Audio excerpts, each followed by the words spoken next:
Ladies and gentlemen, may we have your attention, please? We ask that you familiarize yourselves with the nearest mark exits as a cautionary procedure prior to our commencement ceremony today. In the event of an actual emergency, please remain calm, and public safety and security officials will direct you to specific locations where detailed instructions will be provided for you as needed. Thank you for your cooperation.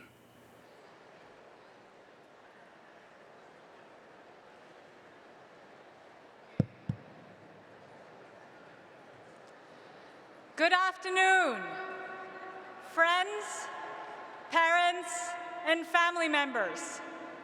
Welcome to the School of Engineering and Applied Science 2019 graduation ceremony.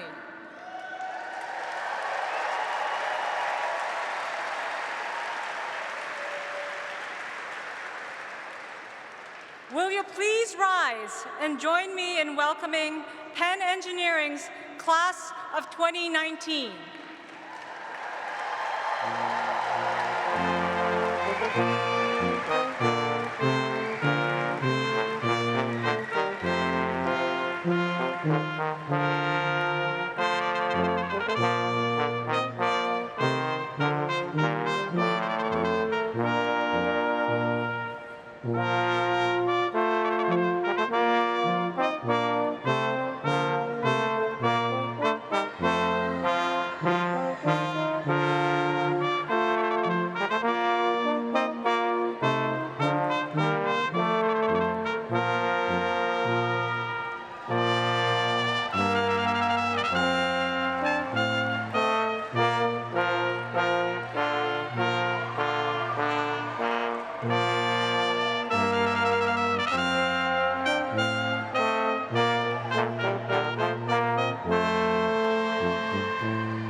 Please be seated.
Mama said, don't give up, it's a little complicated, all tied up, no more love, and I'd hate to see you waiting. Had to have high hopes for a living, shooting for the stars when I couldn't make a killing.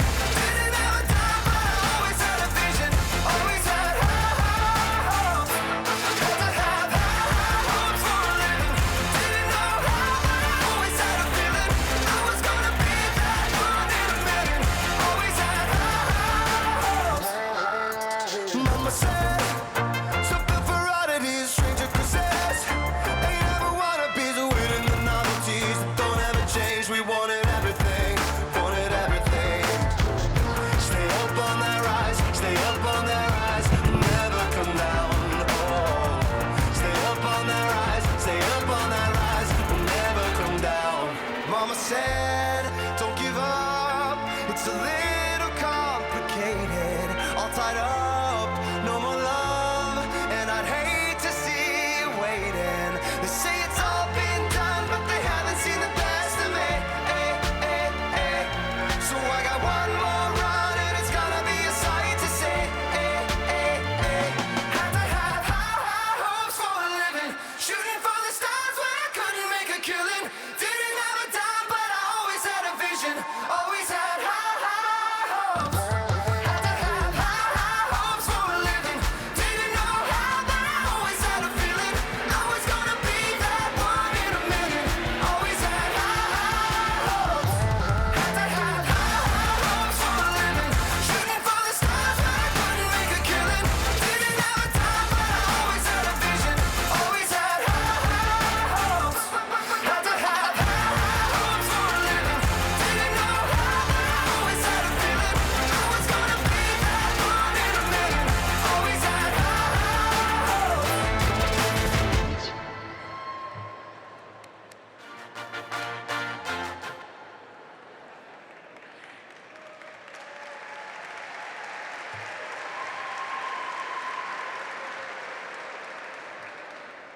And now, will you please stand as the member of the faculty of the School of Engineering and Applied Science join in the procession.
Please be seated.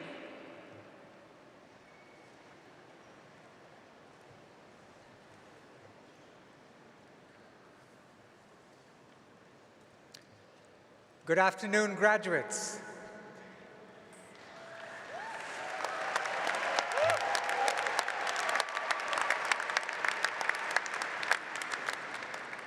Family and friends, and colleagues on the faculty and staff. Welcome to the Penn Engineering Class of 2019 Undergraduate Commencement Ceremony.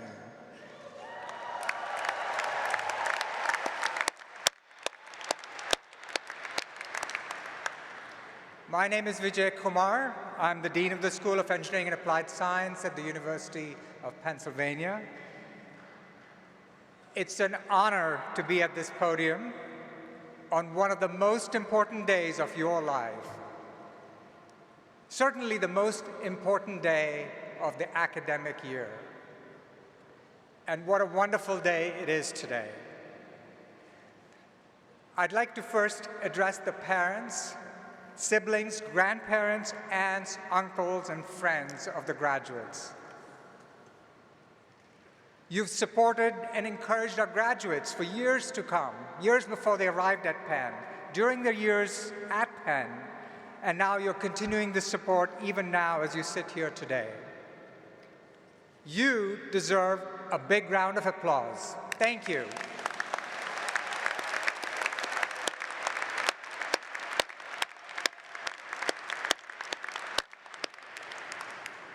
My colleagues and I thank you for entrusting us with the education of your graduate.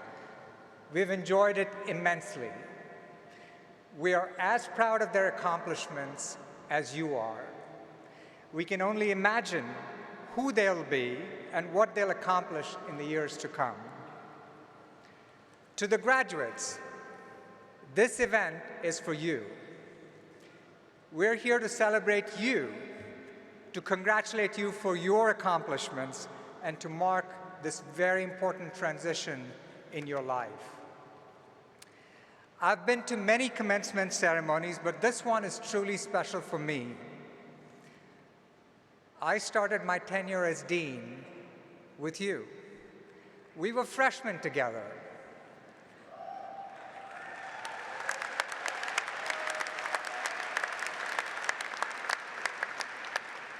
My first welcome address to many of you and your family was on a hot move-in day on August 21st, 2015 in Quain Courtyard.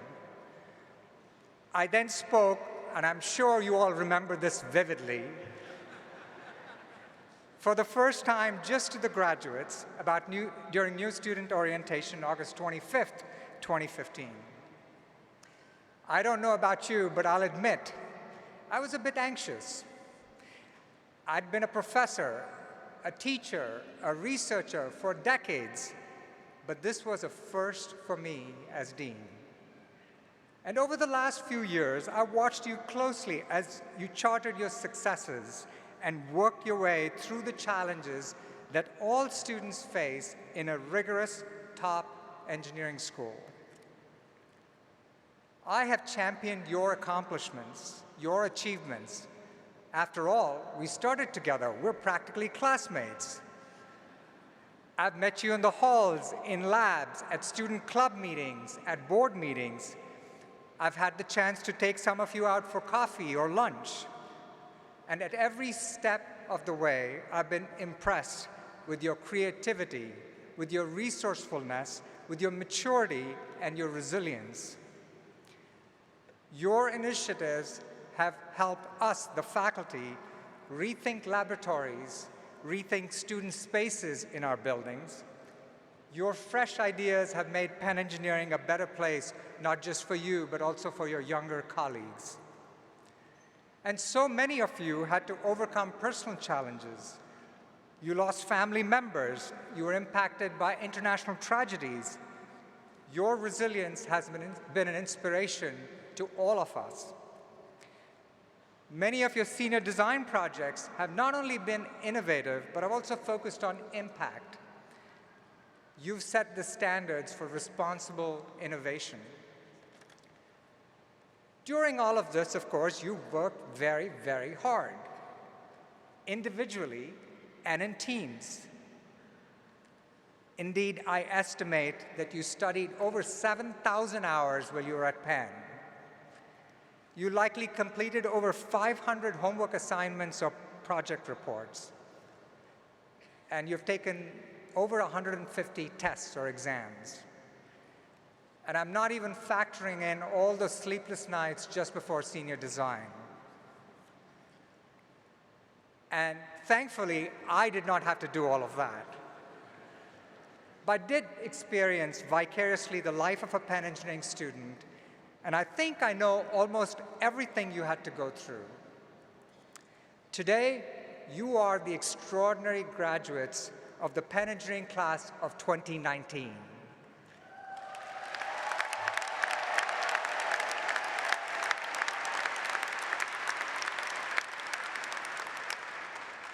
And I am truly honored to be here with you.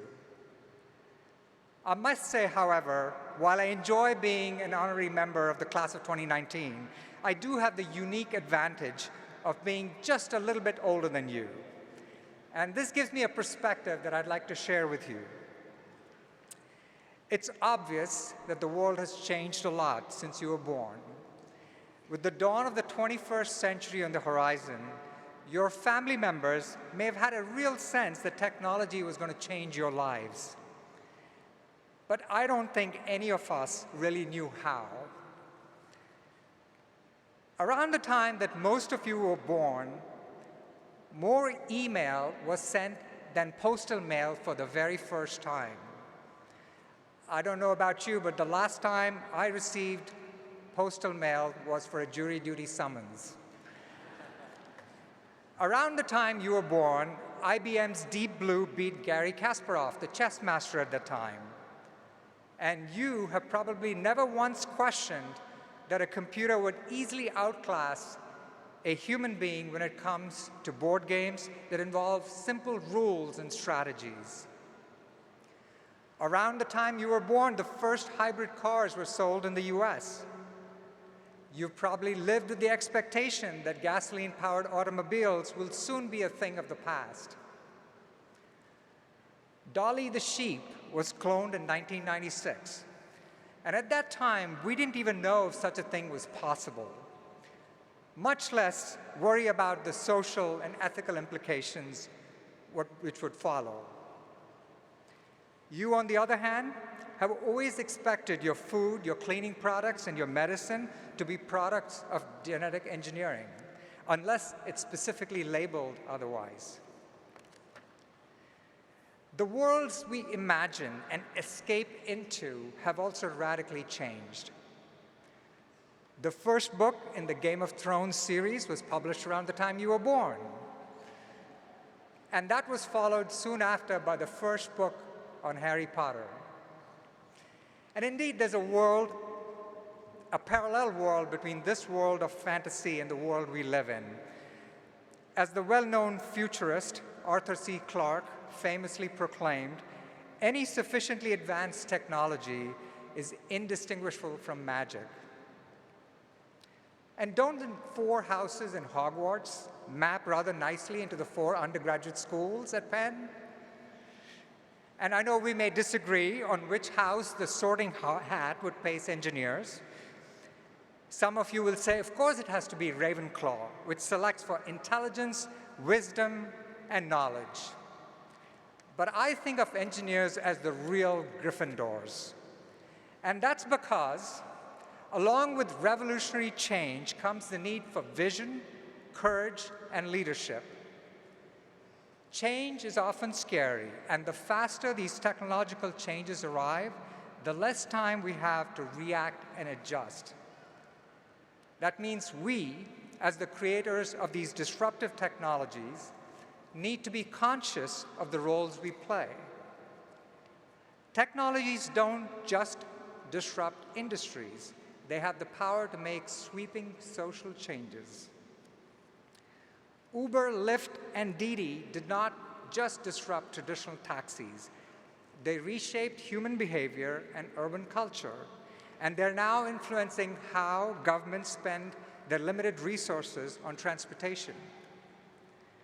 Social media companies are not just competing for businesses and revenues in a virtual world. They're altering our emotional states, our political beliefs, and our relationships with our neighbors, fellow citizens, all in the real world.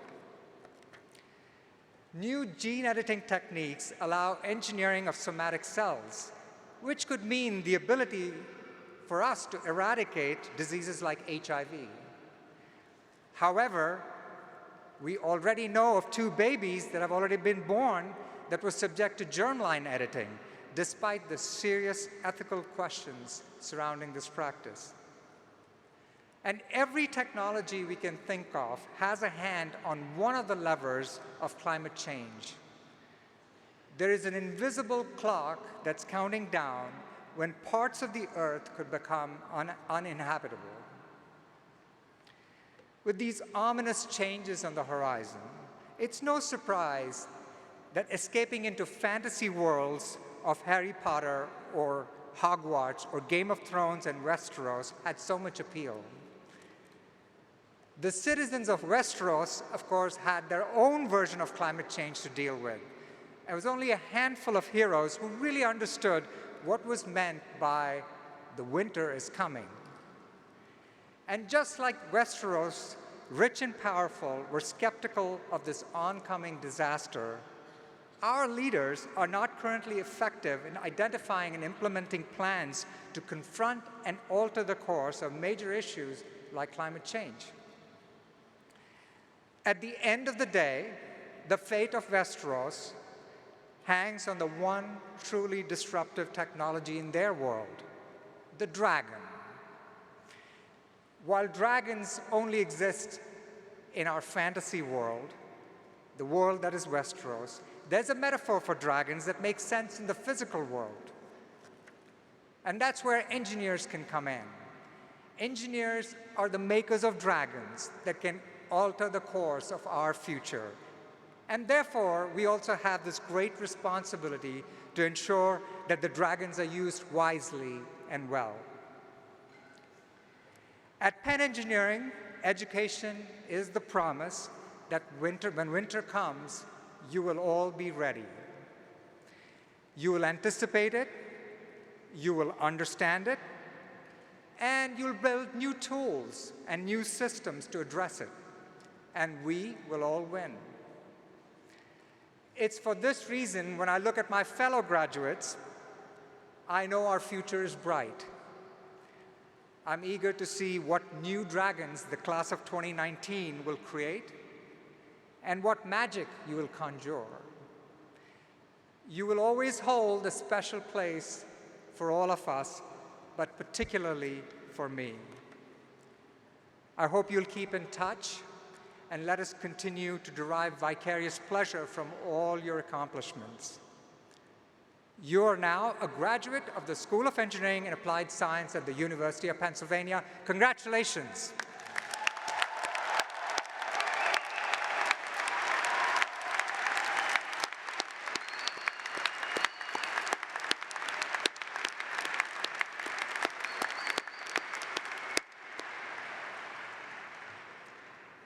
The Penn Engineering class of 2019 is represented on stage today by Johnathan Chen, the president of the Engineering Dean's Advisory Board, or EDAB as we call it. For our guests, EDAB is a group that acts as a liaison between the administration and the student body. Johnathan is graduating from the Jerome Fisher Program in Management and Technology at Penn with a dual degree in electrical engineering and business. In addition to serving as the president of EDAB, Johnathan was the captain of Penn Speech and Debate, a teaching assistant for several courses. He was also the recipient of the 2018 Aisher Award. Johnathan was also the electric lead for Penn Electric Racing, where he and many other engineers, some of you are here today, designed and created America's first student-built four-wheel drive vehicle. They also hold, I think, the world record for the fastest student-built car. Like everything else at Penn, it happens at the last minute. Whether he's working on Penn Electric Racing, writing an English paper, or having discussions on senior design, or pursuing photography, a hobby, Johnathan has always had the same energy, the same enthusiasm, and the same commitment, and also has found time to make Penn a special place for all of us.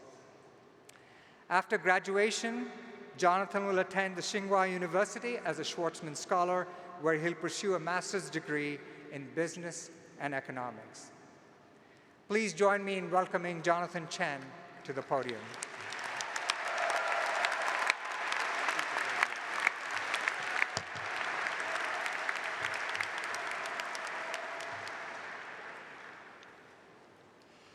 Hello. Hello to all the familiar people in the front and all the almost familiar families surrounding us. What I'm gonna try and do today is to distill this past 4-year-long time lapse into 3 moments. Because in 2 days, we'll commence the rest of our lives, and what we'll reflect on are moments like these. Moment 1 is a story about challenge and meaning. Halfway through my sophomore year, I realized that my roommate Spencer was taking that special kind of class that reduces your dorm into solely a shower and a bed. And for Spencer, it was the bed and not the shower. He was trying to build an autonomous robot hockey player to compete with other classmates, and they designed it according to the law of conservation of momentum, which basically states when 2 objects collide, the heavier one is much scarier. I watched as come demo day, their little robot raced around the track, and they realized that it actually couldn't find the puck. They built a buff but blind hockey player. So I saw them considering their options until eventually they took their robot, moved it in line with the puck and the goal, and just pressed go at full throttle.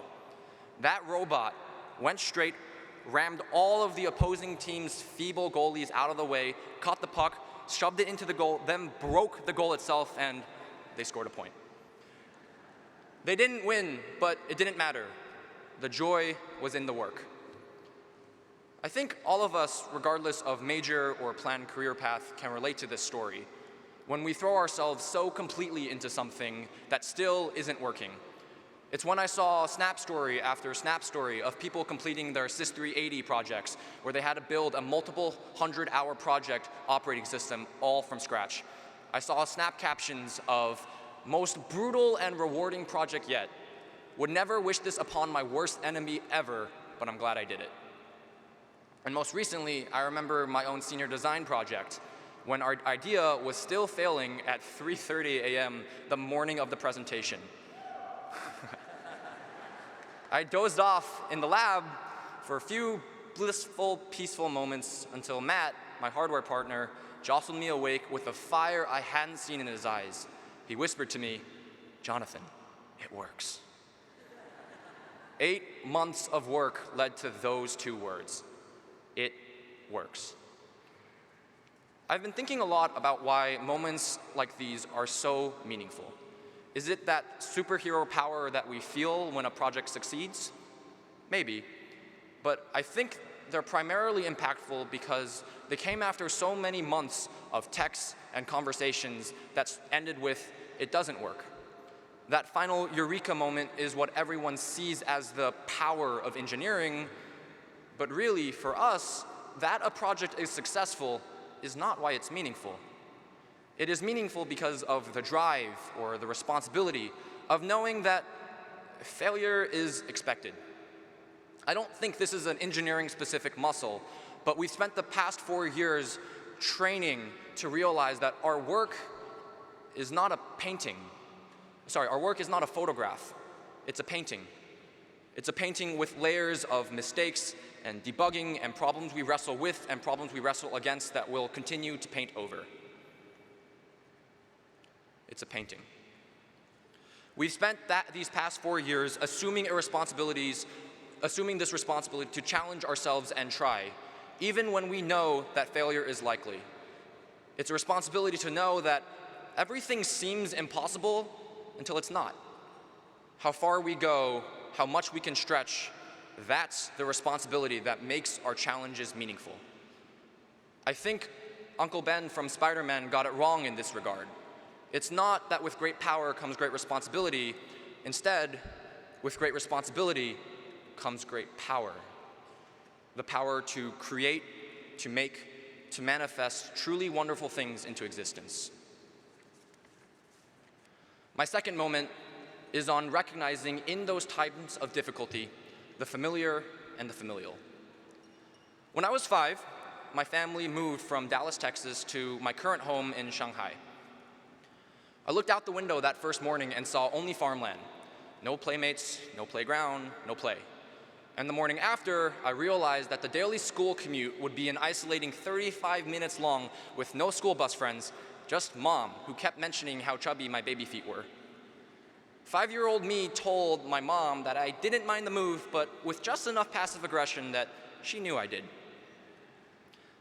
It was a stupid complaint, one so small and entitled and ungrateful, because I realized over time, in the space of that commute, that car ride became a sacred community for its 2 occupants, me and Mom. That car ride, the thing I resented so much initially, that car ride was how I ended up really meeting my mother. By chance or by design, these car rides exist everywhere at Penn. Sometimes all you need at the end of a long day, when your circuits are shorting metaphorically or literally, is to know that there's someone like Sid Deliwala who's sitting in Detkin, willing to stay past his hours to help you through your problems. That you can go to Houston and hear someone say one bowl and then get a nice spicy sauce bowl. Bishop likes that right there. That Dean Composto is always trying to revamp what it means to have the best possible engineering curriculum. And that there's a 5 a.m. custodian who none of us sees, but prepares all of our lab spaces for us all. These people feel like sunshine, and unlike Philly weather, it's a sunshine you can always depend on. I once heard a story that the high-rise field's zigzagging paths weren't originally paved.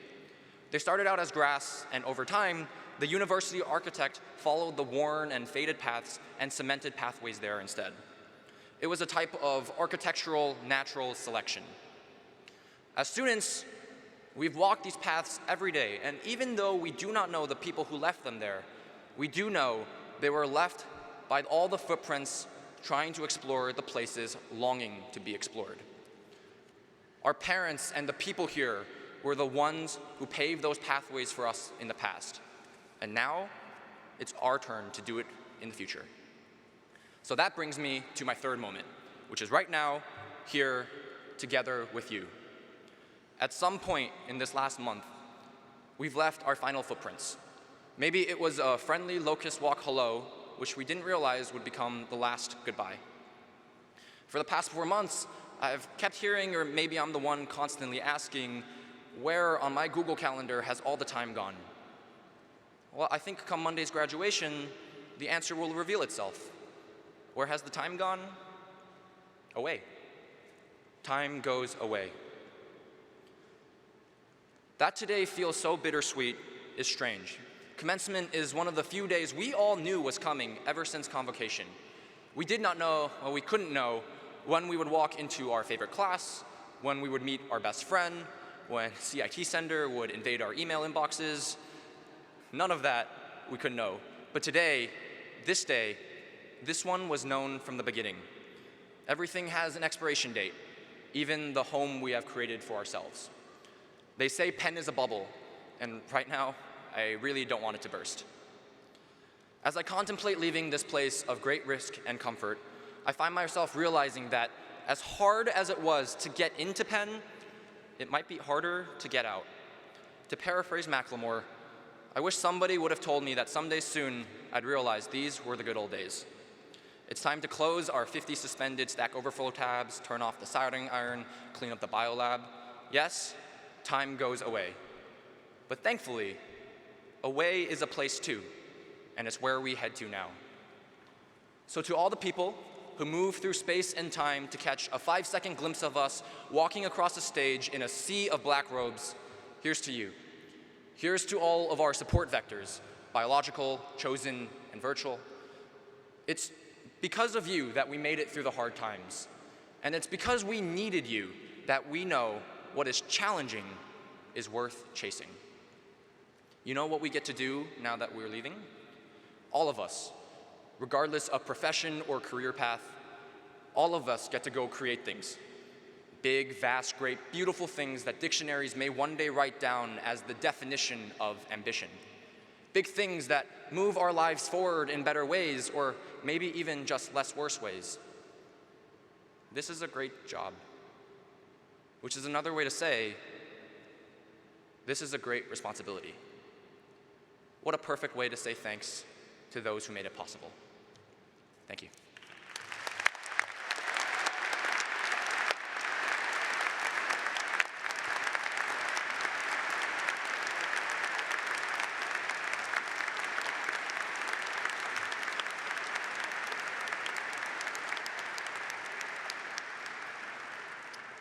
Johnathan, thank you. Thank you for sharing that third moment with us.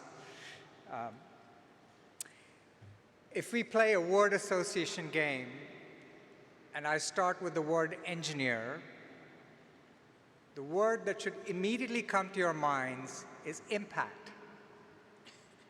Engineers question status quo, and they change the world, hopefully for the better.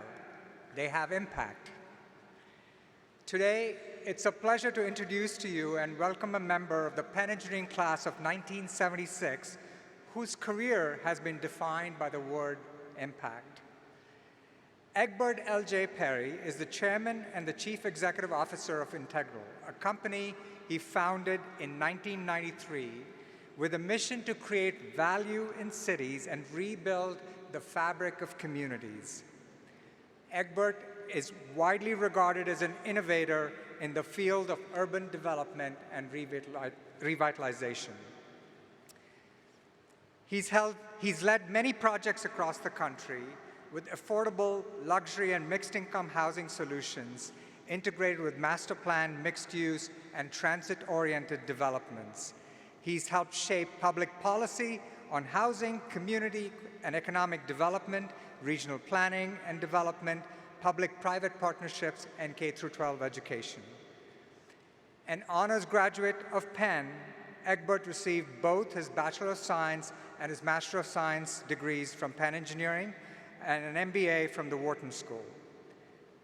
He was on his way to earning his PhD, which would have been his 4th degree from Penn. However, Egbert left Penn with only 3 degrees to launch a career in real estate that would forever change the urban landscape in cities like Baltimore and Atlanta. In 1990, he was elected as the 11th graduate of the university's then 250-year history and named to the Gallery of Distinguished Engineering Alumni. He served as the chairman of Fannie Mae's Board of Directors, the director of the Federal Reserve of Atlanta, and he's a trustee at the University of Pennsylvania. Please join me in welcoming Egbert Perry.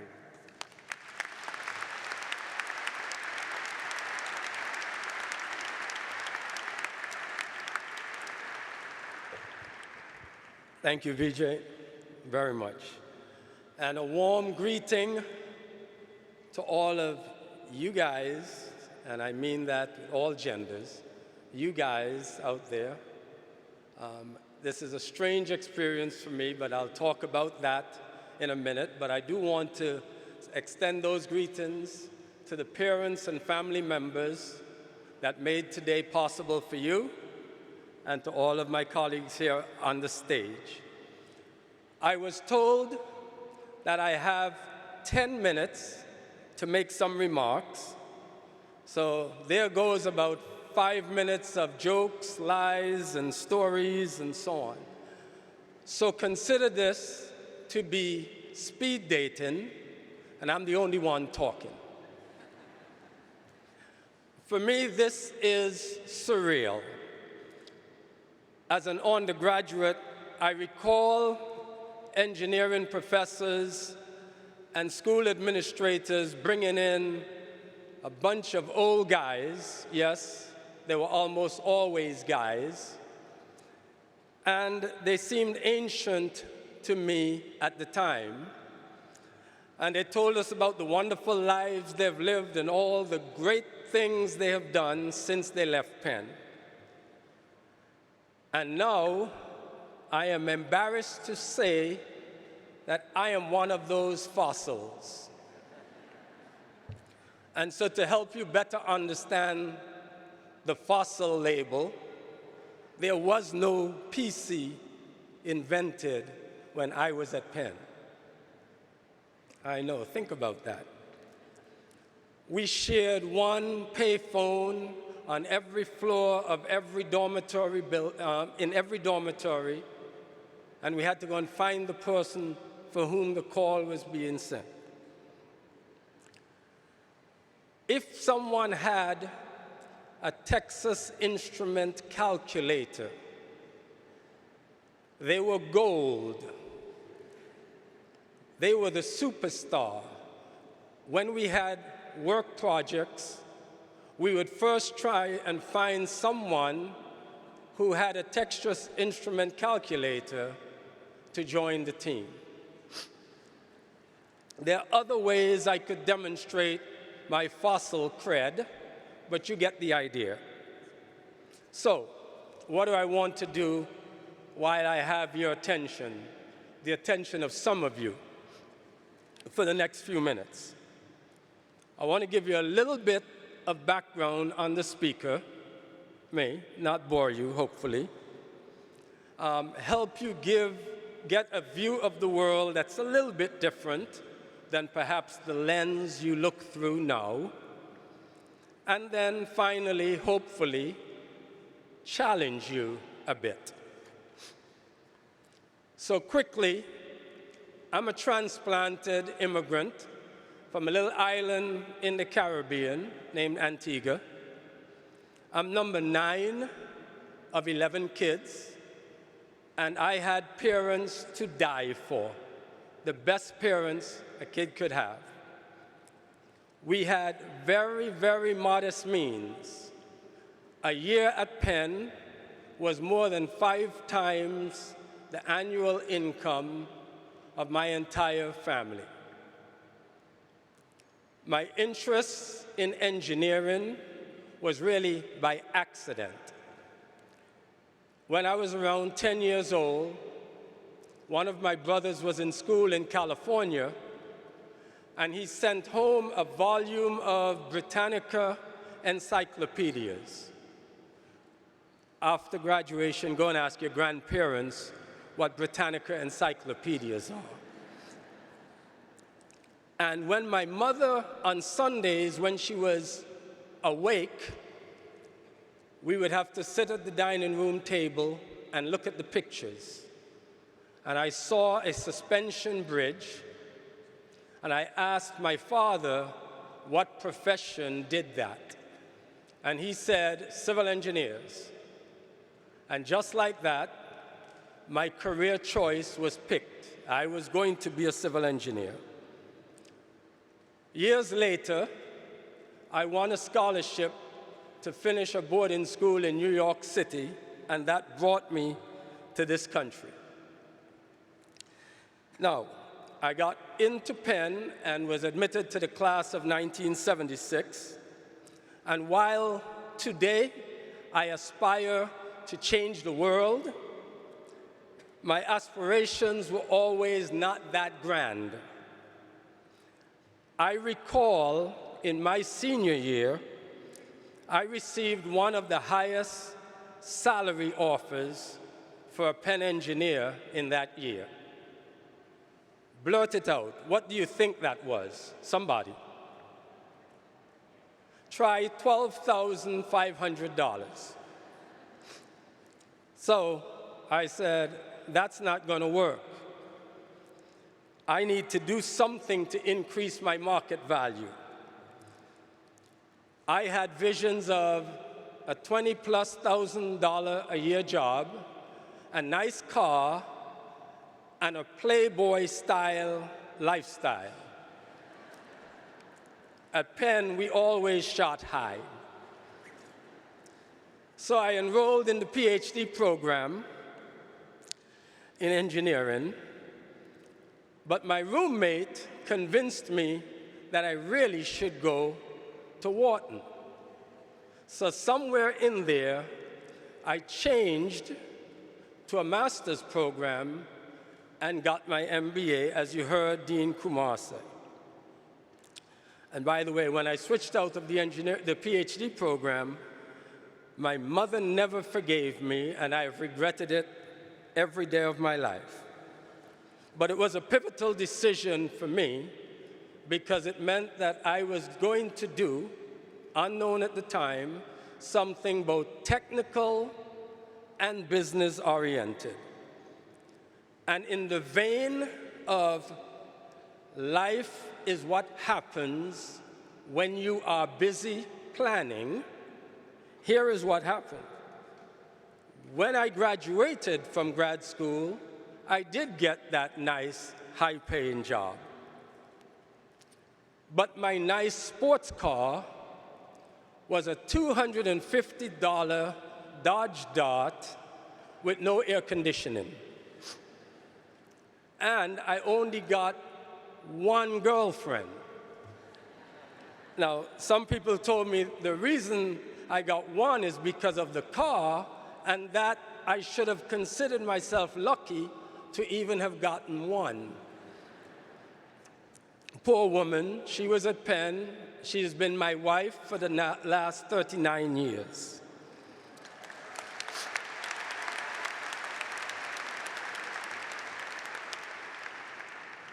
So let me shift to a view of the world that I want you to think about.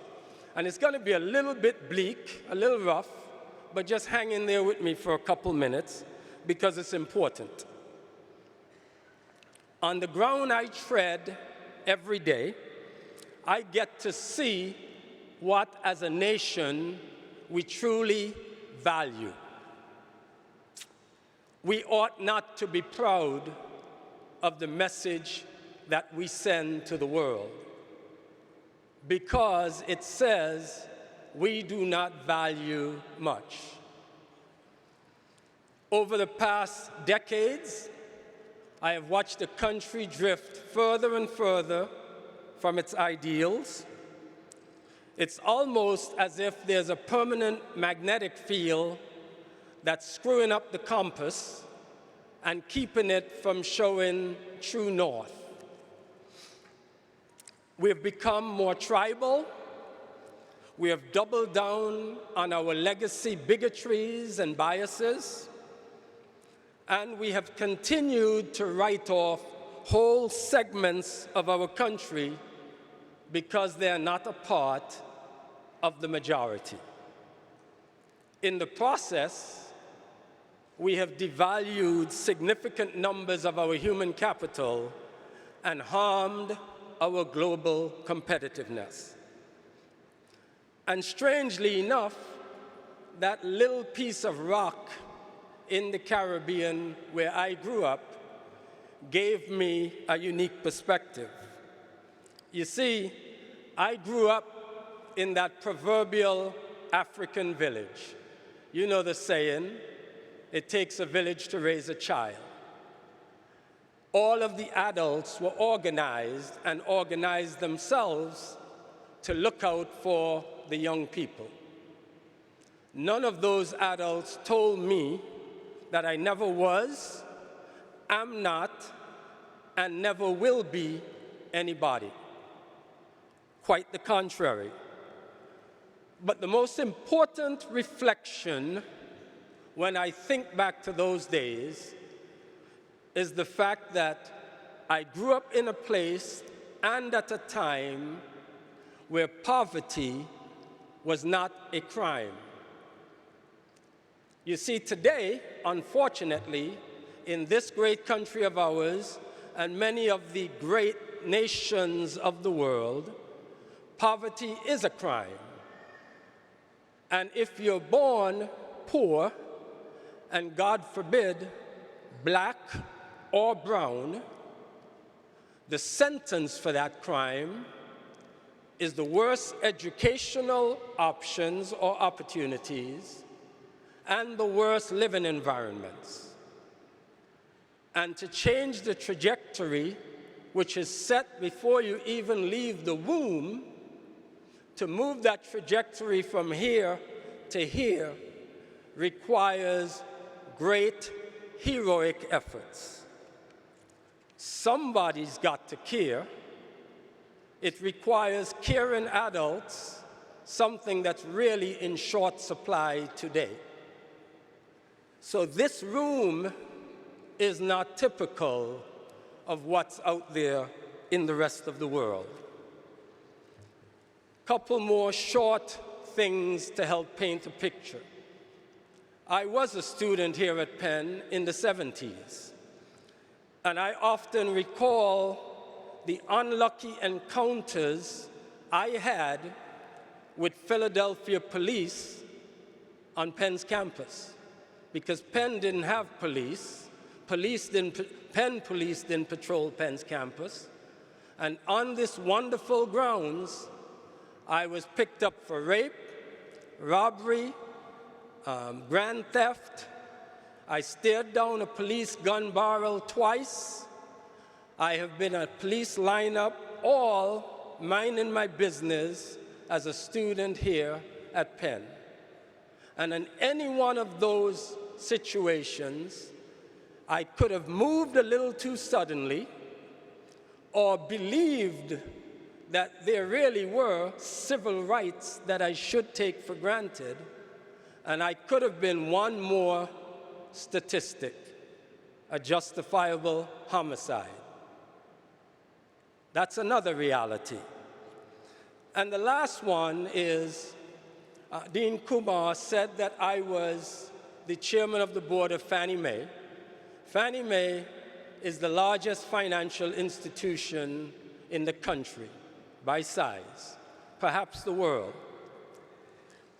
And in a country where our government, until just decades ago, made it pretty much illegal for people of color, black and brown particularly, but people of color, to ever be able to access mortgages, mortgage financing, and build wealth, when in fact, wealth in this country is largely inherited wealth, and the largest component of that inherited wealth is home equity. So I had to sit on a front row seat during the last recession and watch a segment of our population that only recently were allowed the opportunity to build wealth in this free country of ours, have their wealth wiped out in majority fashion in just a matter of 7 years. So all of that, guys, you're not going to believe what I'm getting ready to say. This is a motivational speech. I know it doesn't feel that way. And I'm not trying to depress you. The world out there is really screwed up. It is crying out for visionary and fresh leadership in large doses, and you guys have the antidote. And what do I mean by that? I know that every one of you worked hard to get into Penn. We don't live in a meritocracy, never did, haven't, but I want you to understand that I don't want to diminish the fact that you're getting here is because you don't live in a meritocracy. What I want you to understand is the belief that you are here because you are, at your core, smarter, you work harder. Mostly, that's delusional. It really is. There's a world out there with people who will never have a path to Penn. That sentence that I described, their housing choices are living in communities that have an overconcentration of landfills, sewage treatment plants, water treatment plants, and the like. Or they're living in housing with lead-based paint and other stifling things. They do not have a pathway to Penn. So now, time for the challenge. Despite my description of the Penn of the 70s, Penn was a great place. I didn't care much for Philadelphia, but Penn was a great place. It was great back in the day, and after decades of great leadership, curating an environment here at this university that affords you an opportunity to have a laboratory in which to thrive, Penn today is truly a phenomenal place. Yes.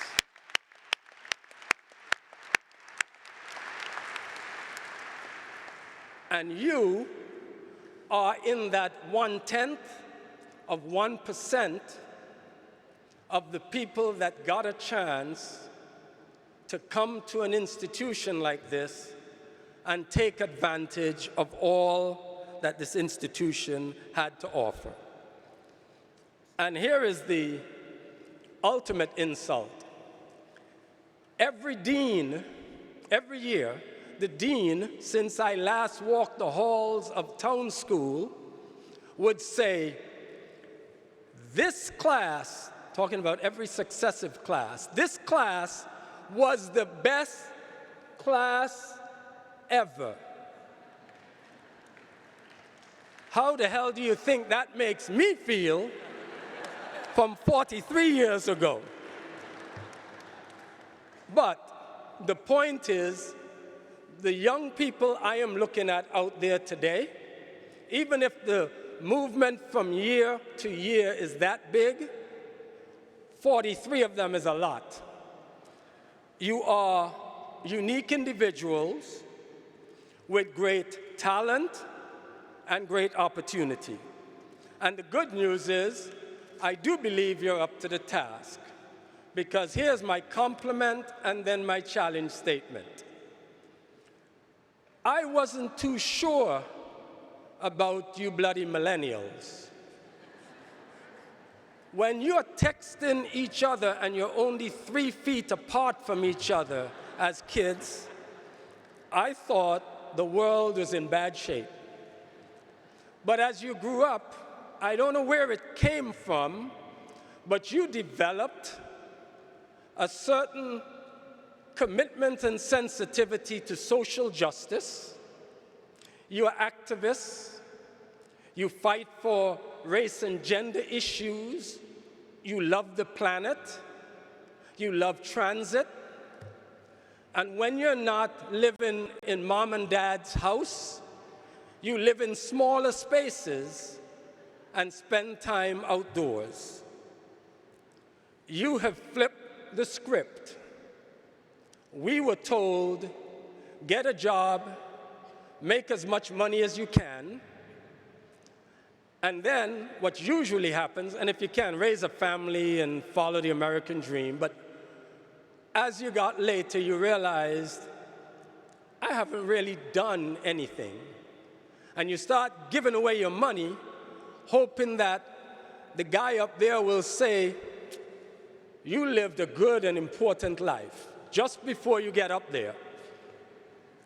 You guys, while still living in mom and dad's basement, are already trying to do impactful things.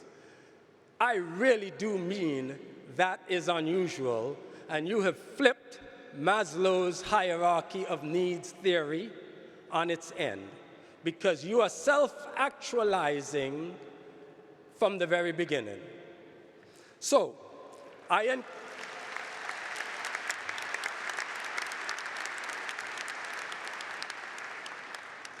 encourage you, in closing, I know they're happy to hear me say, in closing, I encourage you to continue to challenge conventional wisdom. It is conventional, but it isn't all that much wisdom. You are redefining success, and I like the way you're redefining success. And all of these investments by the people in the stands is exactly that, an investment in a group of people that they believe have the goods to change the world. So today and tonight, have fun, celebrate, and since your parents are here, why don't you act like you don't normally drink a lot and smoke a lot until they're gone? But remember, in the morning when you awake, it will be the first day of the rest of your life. And when you see the tombstone and it says, born this year, dash, died this year, everything you do is about populating that dash. And I want you to think about what that dash is going to be or stand for when you look down when you're down the road looking back. So as you fill in the dash, I want you to continue to agitate, advocate, disrupt, and demonstrate sheer persistence. The world will be better for it. So I challenge you to go forth and do great things. Thank you.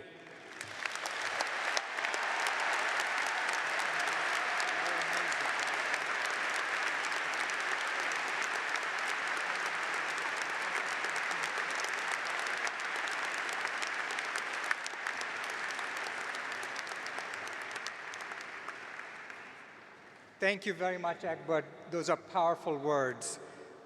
Class of 2019, you have now a new challenge, which is to have the most impressive tombstones. But thank you in all seriousness. And now, graduates, the moment that you've all been waiting for.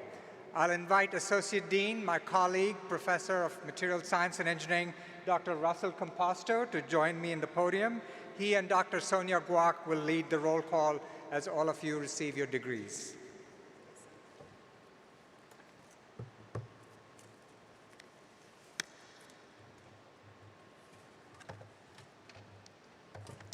Thank you, Dean Kumar. On Monday morning at the university commencement ceremony, President Gutman will confer your degrees. During that ceremony, Dean Kumar will present the School of Engineering and Applied Sciences graduate and undergraduate students to the President. And at that point, we encourage all students to respond with enthusiasm when invited to stand. We will now proceed to the roll call of the graduates, where each student will be individually recognized. This is a chance for us to celebrate each of you and your accomplishments. Dean Kumar will receive the graduates as they process across the stage.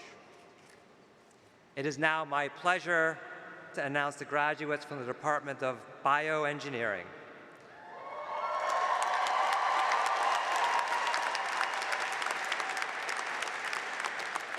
This includes all majors in bioengineering and the applied science and biomedical science programs. I'd like to invite Dr. Dave Meany, Department Chair, Dr. Andrew Sakis, Undergraduate Chair, and any faculty affiliated with bioengineering program to join the receiving line. We will now begin.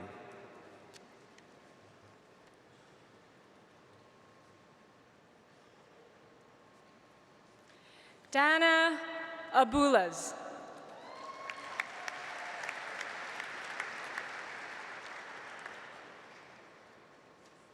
Richard Harris Adamovich Zeitlin.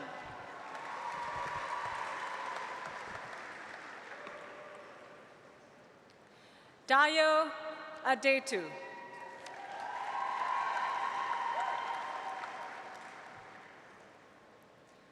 Oladuni Alumaja.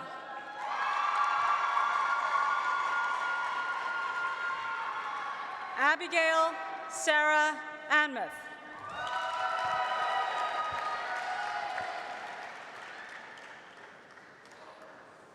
Torin Argenteanu.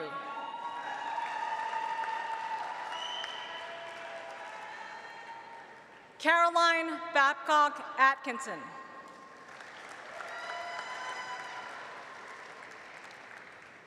Iwere Anthony Azagidi.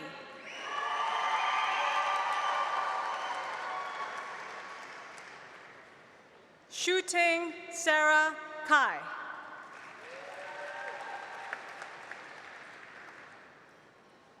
Daphne Wingy Chung.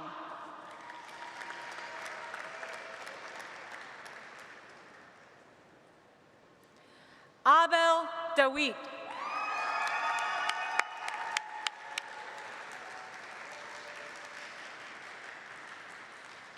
Lamis Elsawa.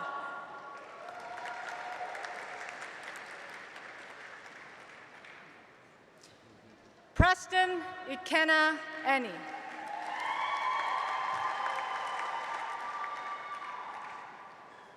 Anna Lynn Eringus.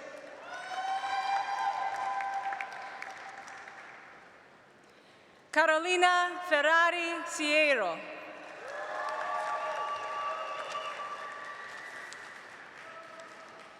John Anthony Ford.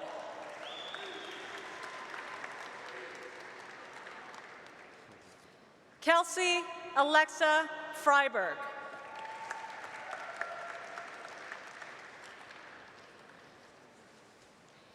Jason Gross.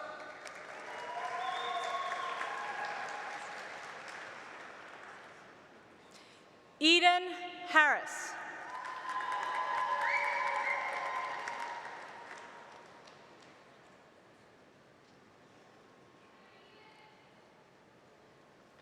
Kristen Ho.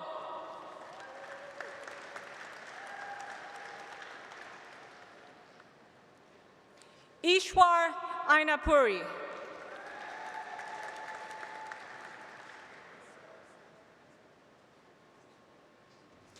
Candace Jasper.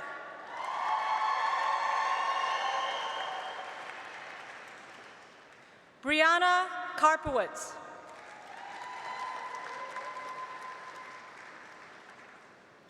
Catherine Kaw.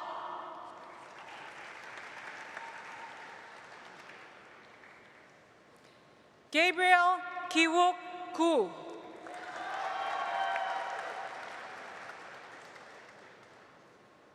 Vidula Partipan Copley.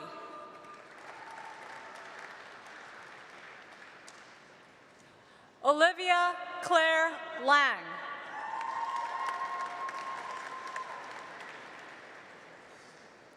Christopher Lowe.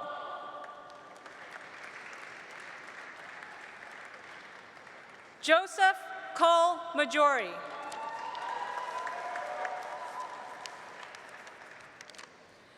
Julian Mark.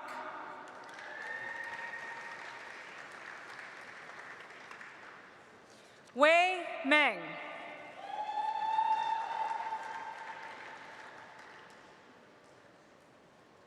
Justin D. Mills.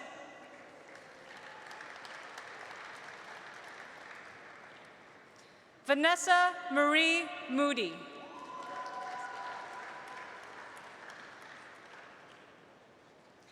Anna Margaret Mujica.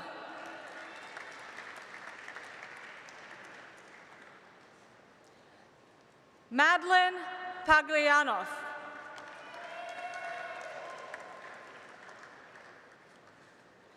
Prithvi Pendakanti.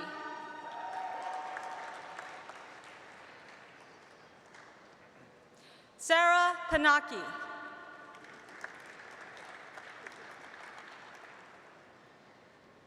Shivani Prakash.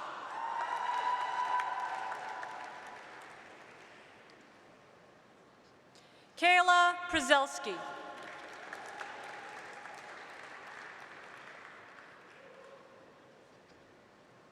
Sarah Florence Raisin.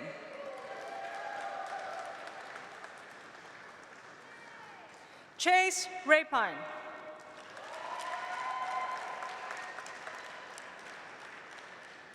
Yue Chi Ren.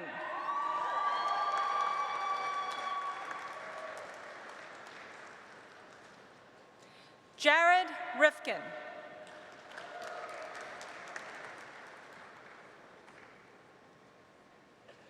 Matthew James Rosenwasser.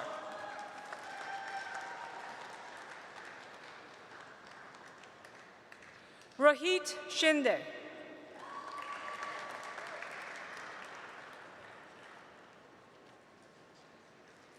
Malika Faruhovna Shurukova.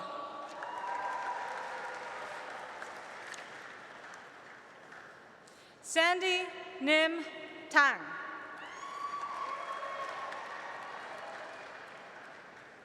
Bridget M. Temple.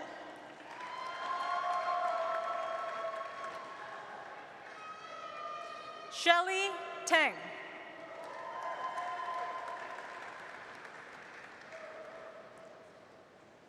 Olivia Michelle Teeter.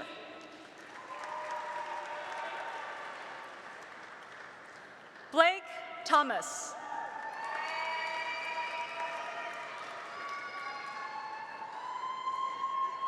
Harrison Riley Troche.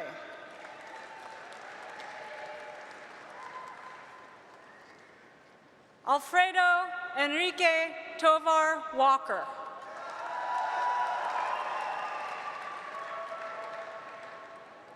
Jasmine Wang.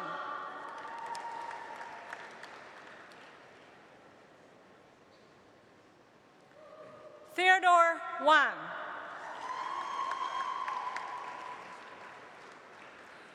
Ethan Zhao.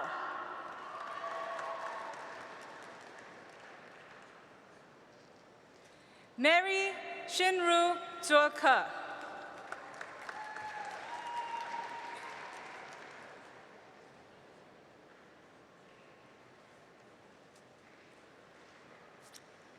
Thank you.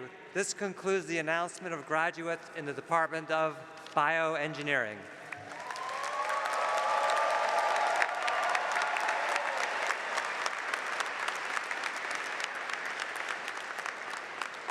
It is now my pleasure to announce the graduates from the Department of Chemical and Biomolecular Engineering. I'd like to invite Dr. John Vos, Department Chair, Dr. Robert Riegelman, Undergraduate Chair, and any faculty affiliated with the Chemical and Biomolecular Engineering program to join the receiving line. We will now begin. Michael Patrick Bell.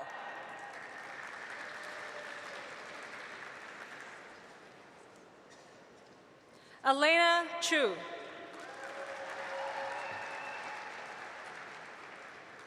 Emily Caroline Cunningham.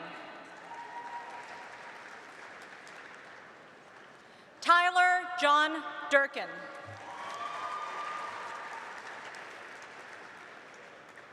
Ingemar Falcones.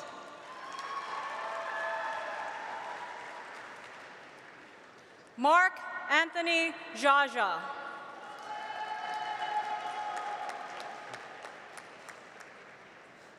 Sarah Marie Golden.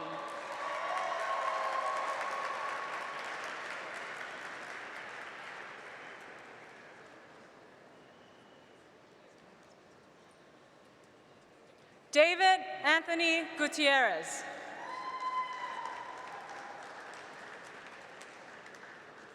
Carrie Ann Huser.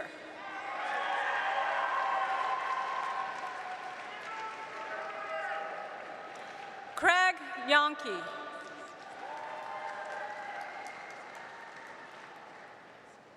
Susanna Jaramillo.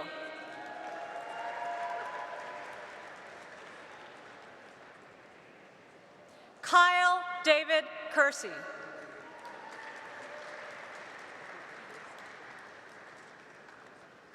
Maria Elena Kowalchuk.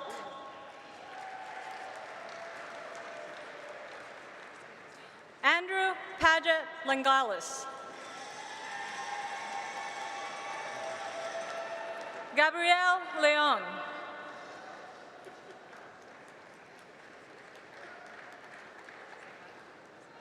Vincent Liao.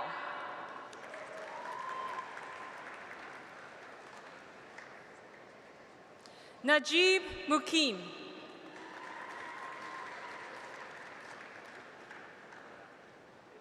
Neha Narain.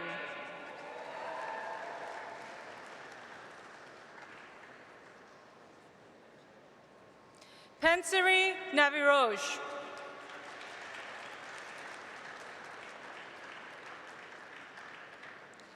James Ross Paolini.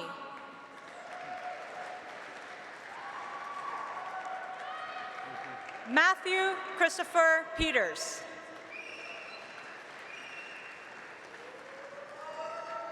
Corinne Marie Pierella.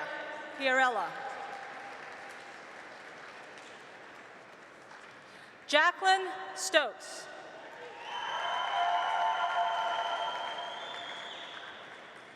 James Emerson Tracy.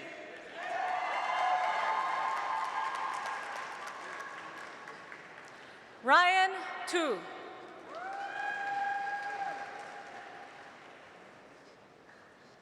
Conrad Erfer.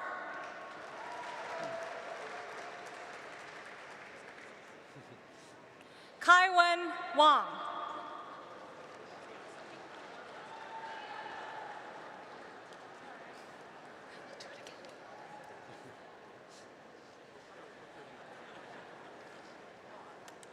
Kaiwen Wang.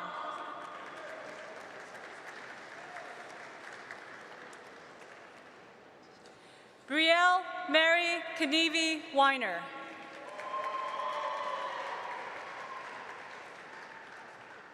Rachel Lee Wilson.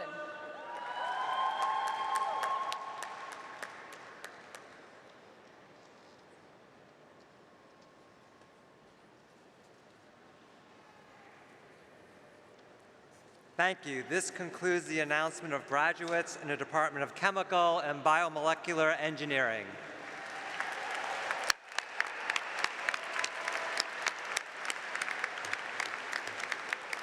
It is now my pleasure to announce the graduates from the Department of Computer and Information Science.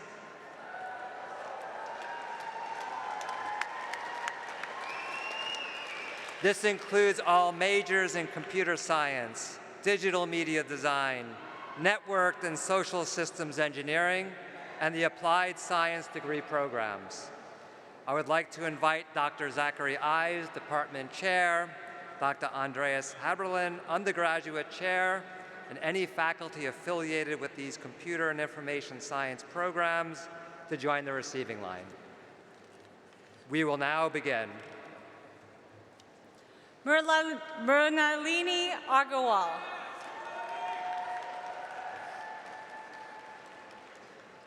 Nicholas Xavier Alvelo.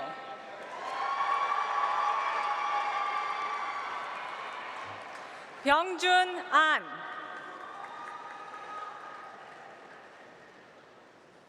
Simran Arora.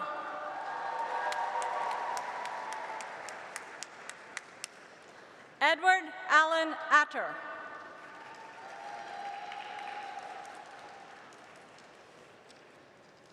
Roweda Walid Atia.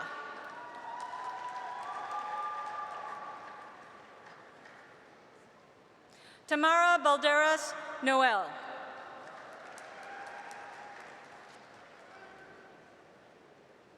Jacob Miko Bass. Ziad Ben Haj Ulain.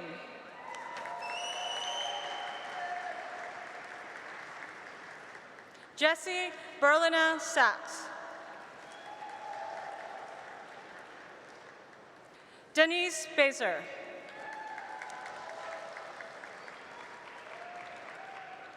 Daniel Frank Blackie. Hannah Feeler Bowler.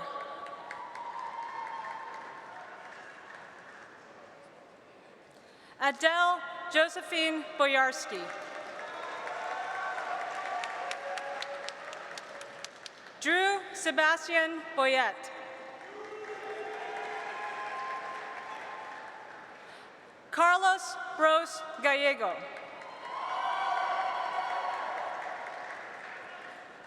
William Caldwell Brown.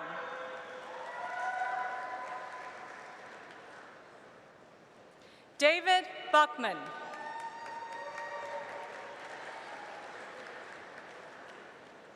Santiago Buenahora.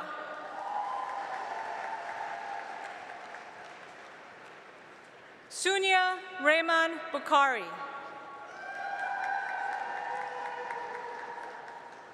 Xuemeng Chai.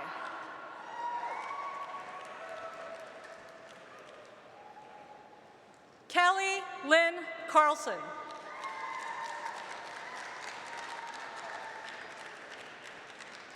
Rafael Alejandro Castro Menjivar. Alexander Chan. Dorothy Ivory Chang. Ari Charnoff.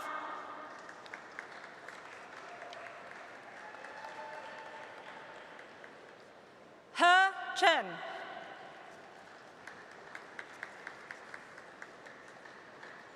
Jenny Chen.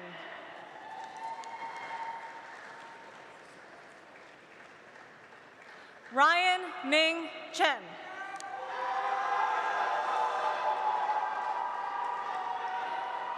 Jeffrey Cedar Cheng. Mia Shakir.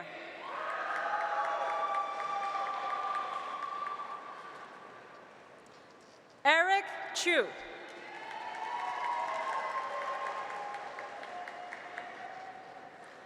Minje Cho.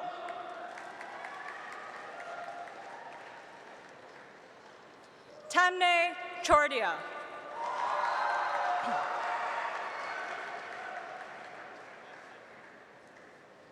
Landon Cho.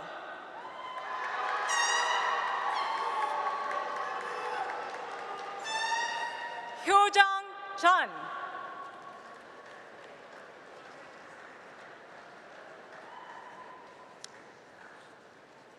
Samantha Nicole Chung.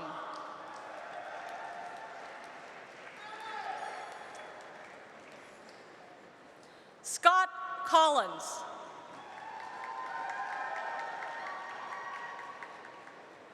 Kurt Convey.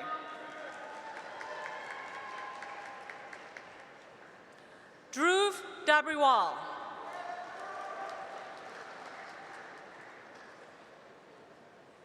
Anvi Dalal.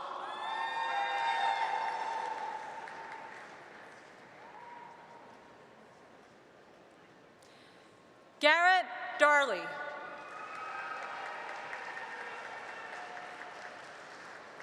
Ashil Suketu Desai.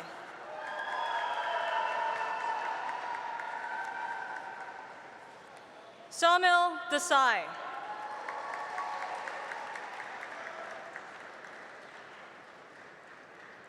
Sarah Elizabeth Dwyer.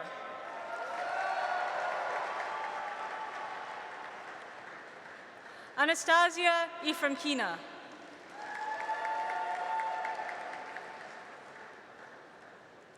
Daniela Erulker.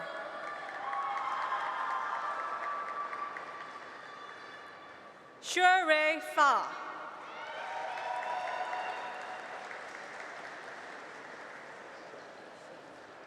Rahul Fakir.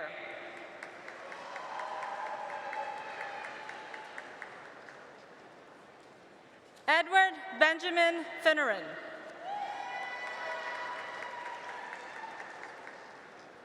Jacob Jaffe Friedman.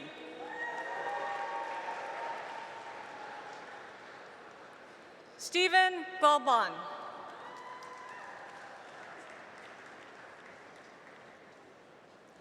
Akhil Gunty.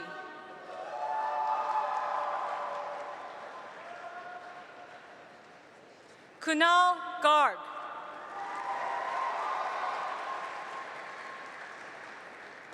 Stella G.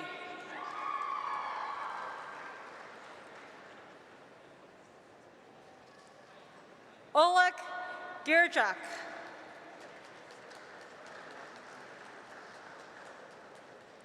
William Glisson.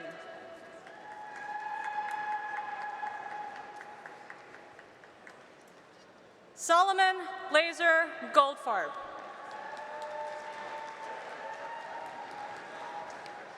Neha Goswami.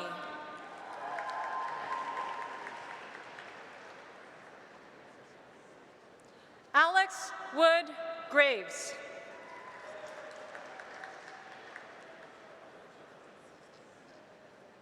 Gianluca Amato Gross.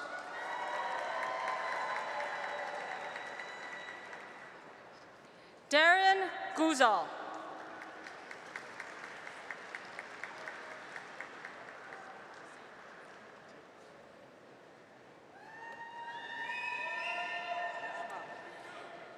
In Penn Engineering, we have a tradition where the overseer or trustee confers a diploma to their student. When the name is called, we ask you step forward to meet the graduate. Aaron Joshua Halleck.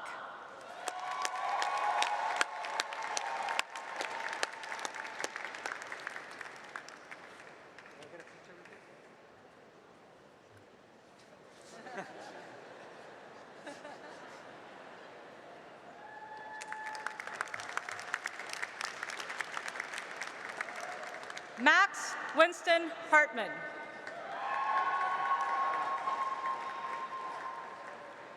Alexander Samuel Haynes.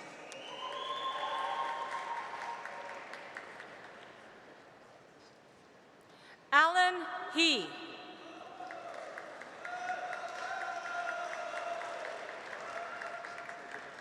Tabitha Daphne Hickman.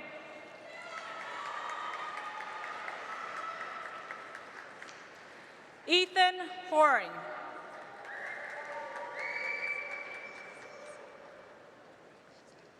Desmond J. Howard.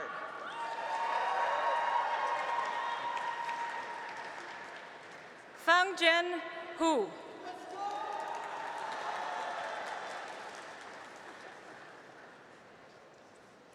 Trevor Huang.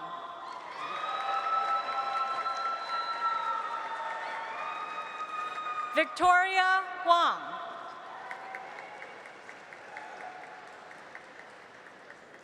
Elena Mary Yakonis.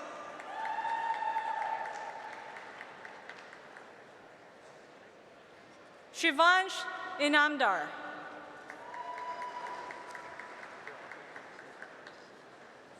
Yusuf Kamal Victor Ishak.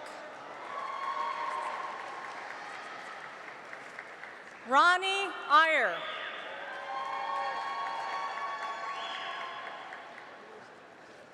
Bradley Isaac Jackson. Varun Jain.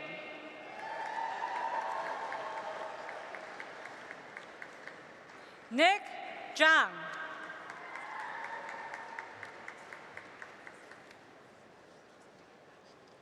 Anaya Javeri.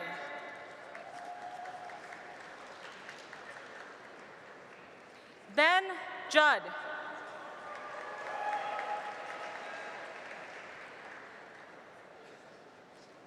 Aman Kapoor.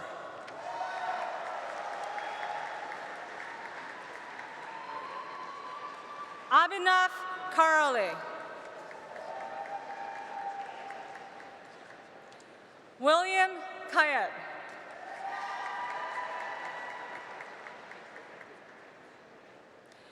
Nicholas Bonzen Keenan.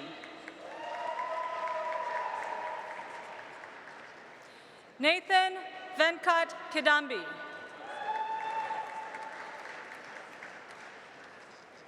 Sahil Krishan Kumar.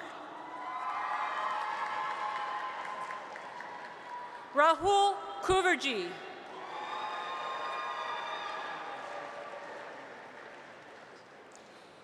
Teuk Kang.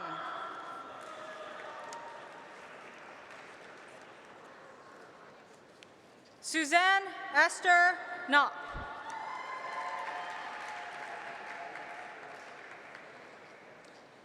Christopher Koch.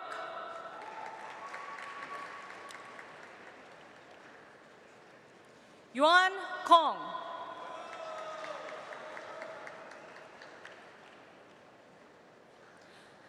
Johnathan Yuche Ku. Jessica Paige Landon. Nikita Lapin.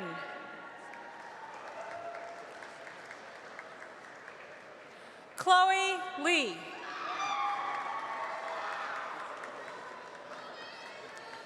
Samuel Levitt.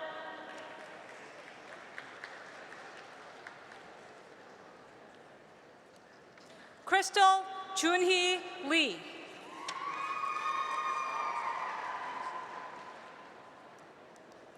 Dylan Levine.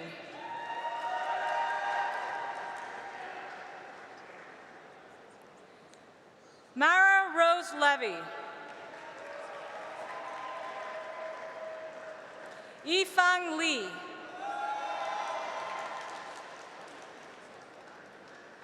Matthew Liang.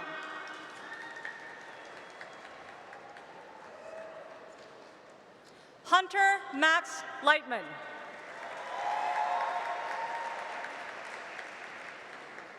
Andrea Lynn.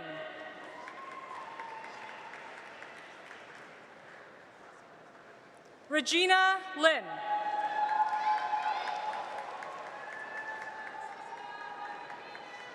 Tom Liu.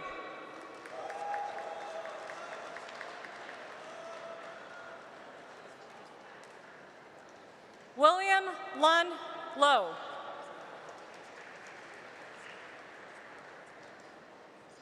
Daniela Lozano de Vivo.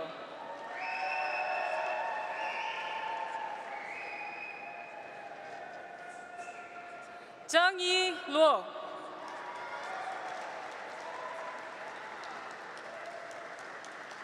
Anushka Makhija.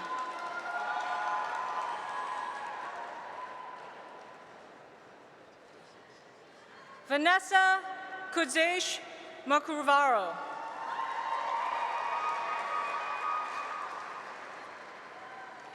Alexander Mathis.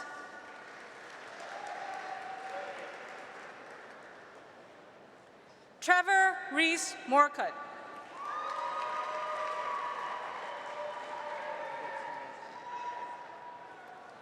Aishwarya Nagauda.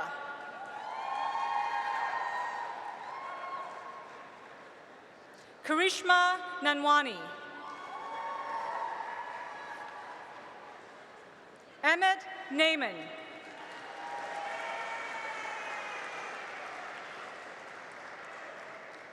Xuan Ru Nung.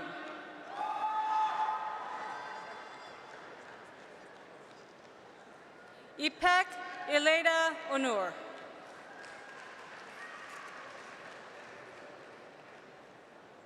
Megan Jisoo Park.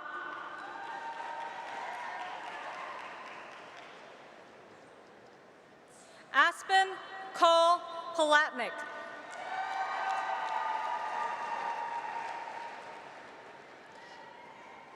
Yash Palkiwala.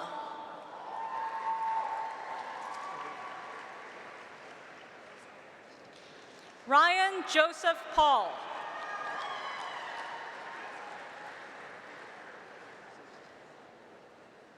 Jessica Peng.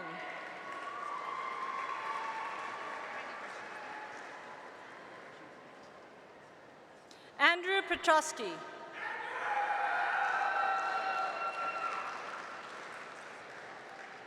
Eve Pascal Phelps.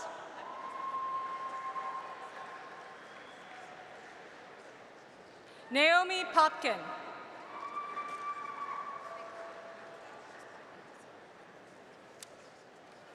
Aditya Radhakrishnan.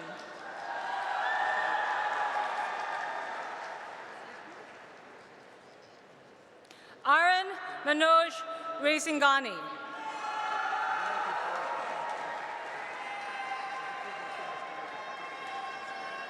Ramya Rao.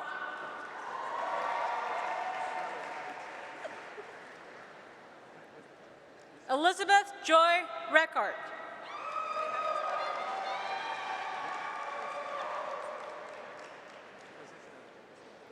Matthew Riley.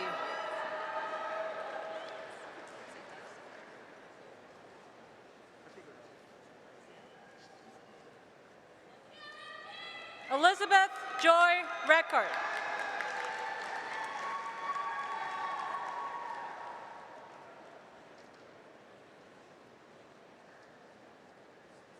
Sarah Ritgers.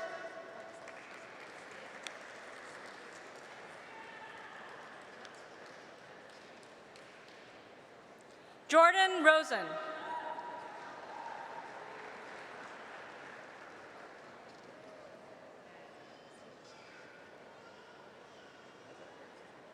Kyle James Rosenbluth.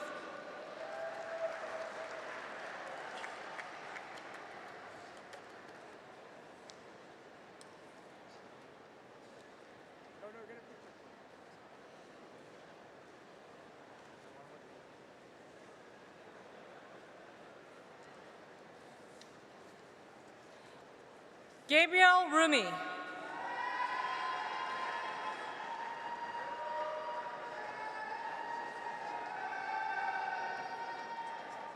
Georgios Triantafilidis.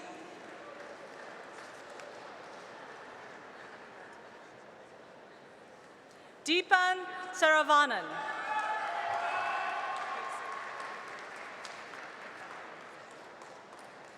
Sanjana Sarkar.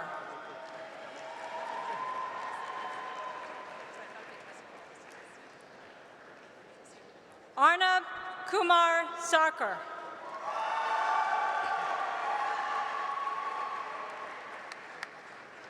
Gabriella Schwartz.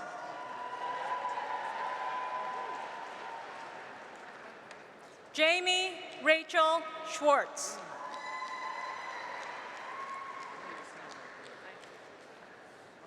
Meha Mehul Shah.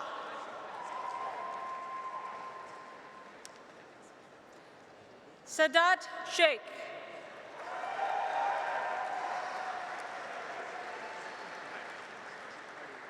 Elon Chironi.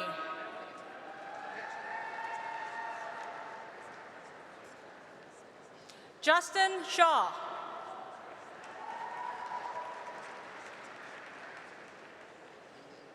Hannah Amelia Sheets.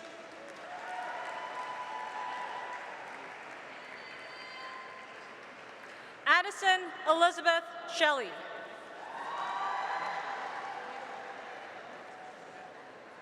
Yash Shirsat.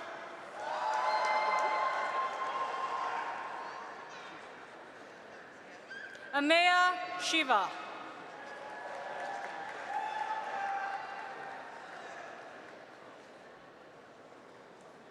Rohan Yugendra Shah.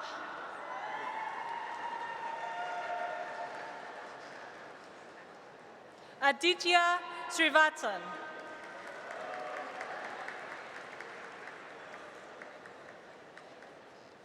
Sumit Shamsuka.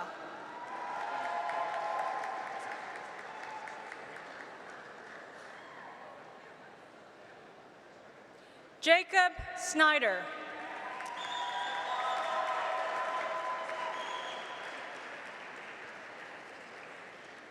Talia Rebecca Statsky-Frank.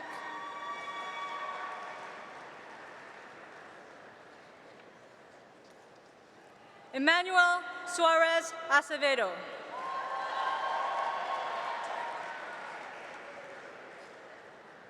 Sanjay Sriram Subramanian.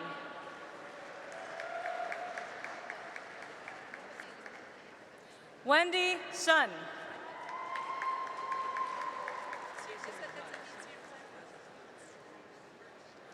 James Patrick Taggart II.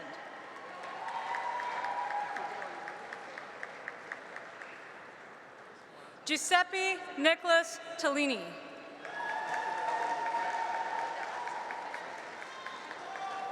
Anna Teng.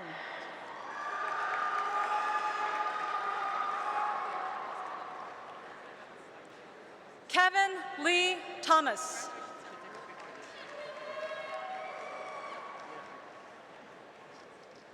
Elena Isabel Tomlinson.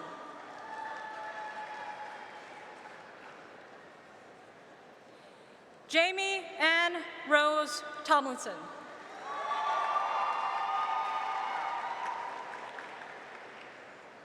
Jim C.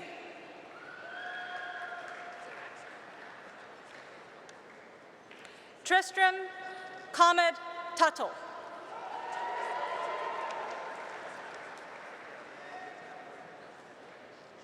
Saurabh Vassal.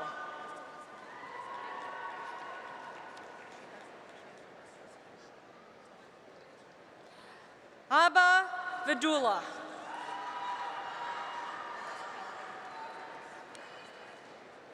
Elizabeth Ann Villani.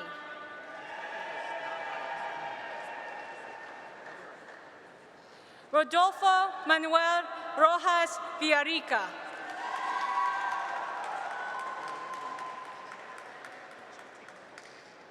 Monica Vavahari. Andre Joseph Wallace, Jr.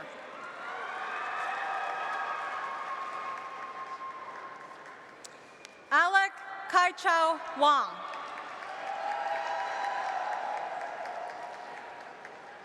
Andreas Wang. Andrew Ziwei Wang.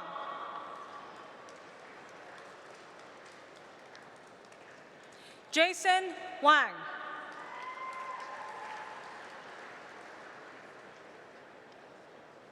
Jianing Wang.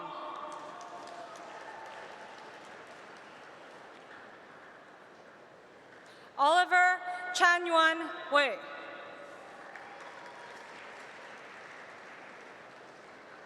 Quinn Lee Wu.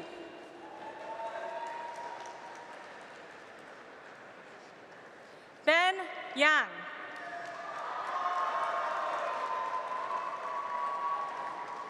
Catherine Yushi Yang. Andy Yi.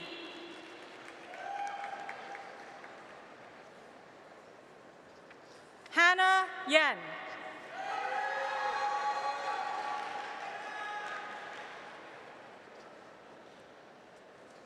Sun Young.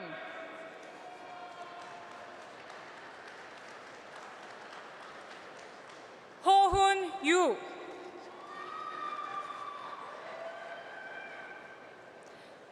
Tiffany Song Yao Yue.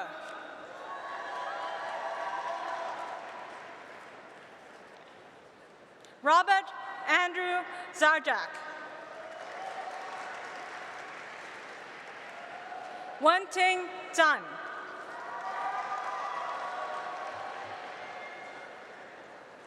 Ming Zhang.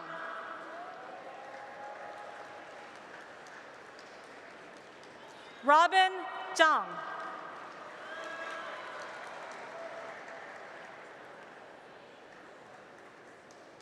Roger Zhang.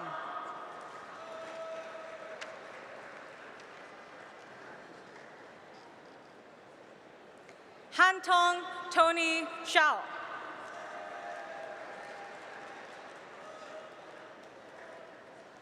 Yu Guangzu.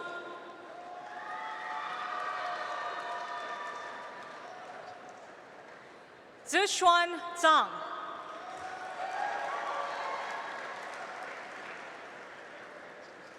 Alex T. Zhao.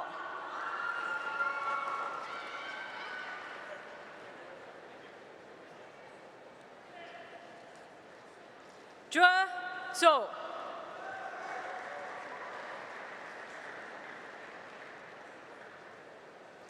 Yuchen Zhou.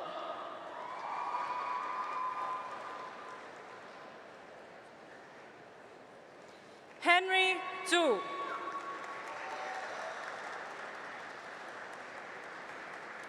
Micah Zern.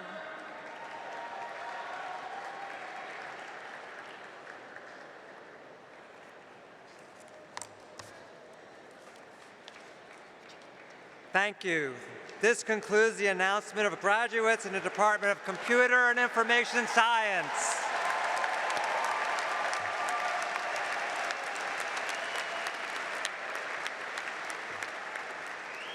It is now my pleasure to announce the graduates from the Department of Electrical and Systems Engineering.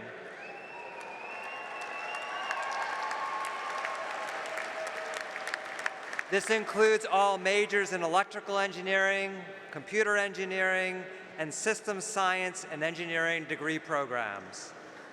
I would like to invite Dr. George Pappas, Department Chair, Dr. Andre Dahan, the Undergraduate Chair, and any faculty affiliated with these electrical and systems engineering programs to join the receiving line. We will now begin. Jillian Rose Abel.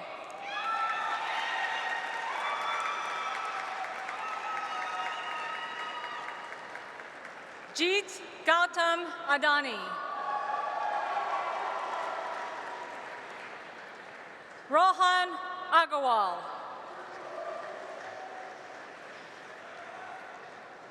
Michael Anandi Akai.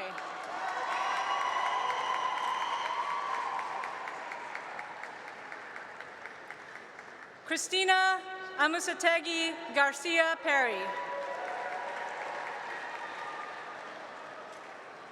Mark William Andrew.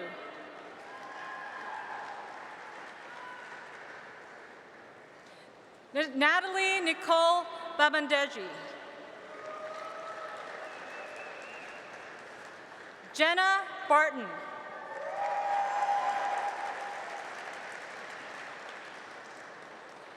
Farirai Baya.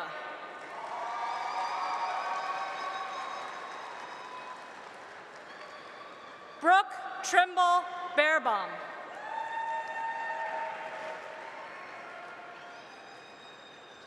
Giuseppe Dante Bevacqua.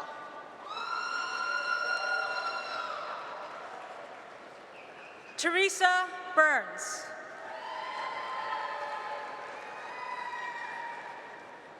Marcos Andres Carbacos.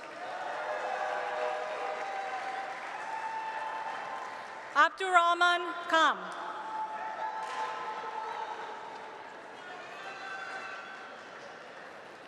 Juan Eduardo Selly. Siddhart Chalani.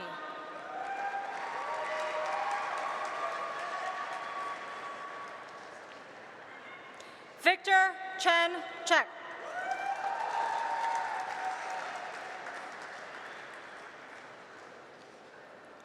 Johnathan D.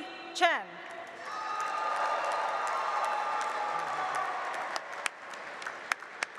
Xiaoyi Chen.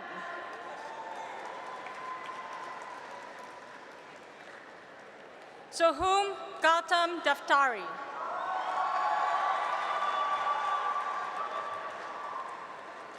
Julia DeSalvio.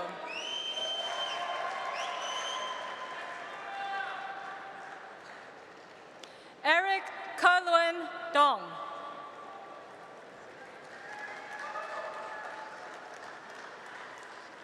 Liam Dugan.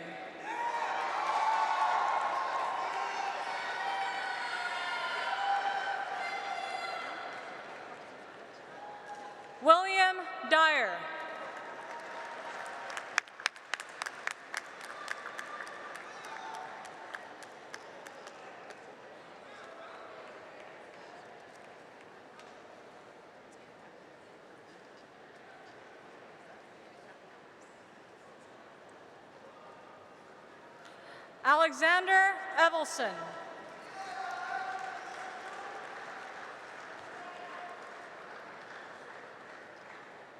Gurdon Gianella Falcone Rojas.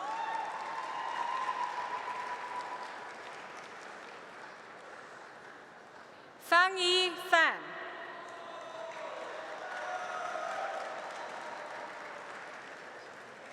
Max Fine.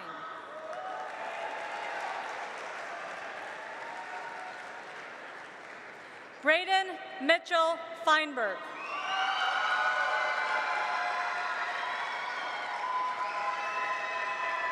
Brianna Gallo.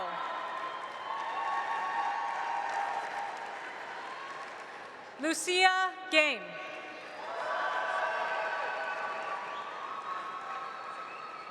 Benjamin Grau.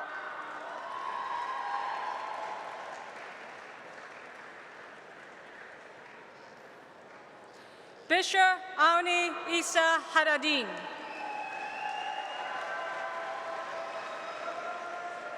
Blanca Hernandez Uribe. Michael Paraco.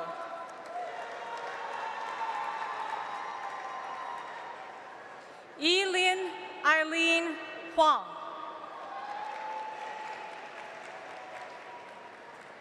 Liliane Kevin Ikirezi.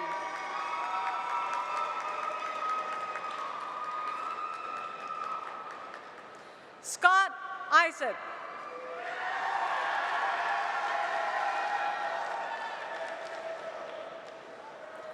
Anish Jain.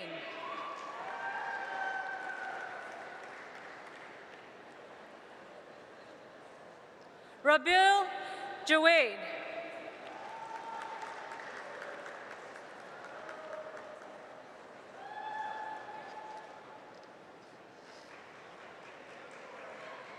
Radhika Kati.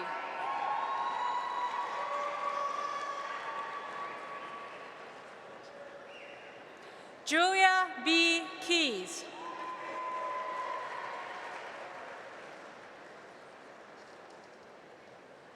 Patadon Kongsuntorn.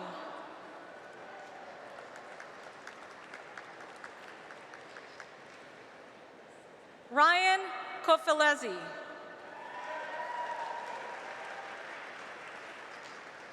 Ada Lee.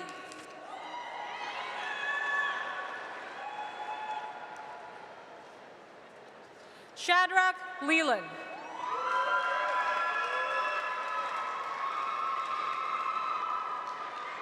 Thomas Owen Lipyard.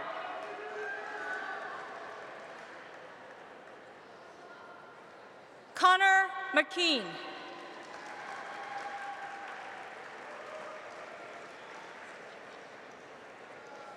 Antonio Minardi.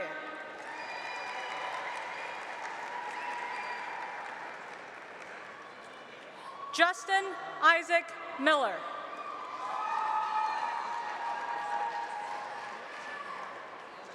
Prakash Mishra.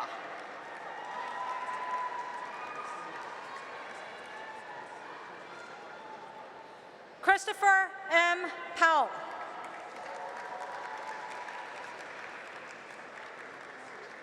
Andre Rapaccioli.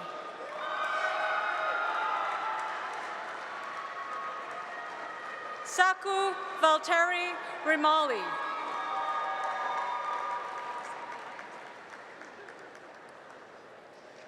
Darius W. Rogers.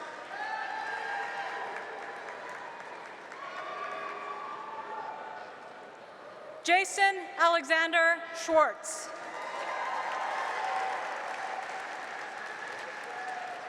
Darsh Shah.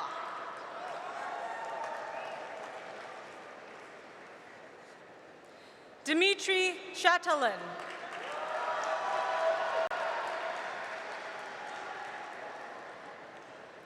Raouf Tawfik.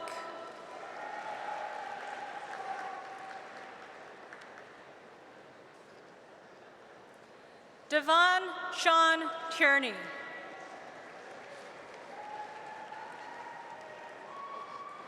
Chris Kristen Virginia Tilley.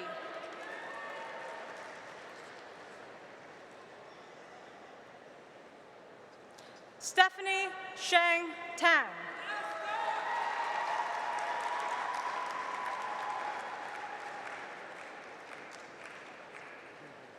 Shiva Ram Suri.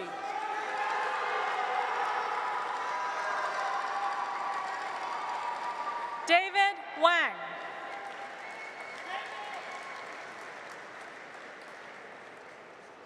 Danielle Marie Swanson.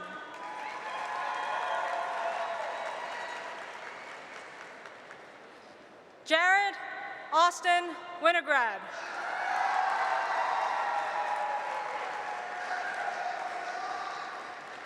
Samuel George Trussman.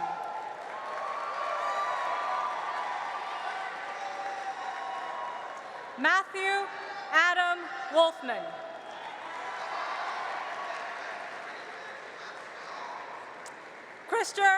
Christopher Rohr Erfer. George Poon.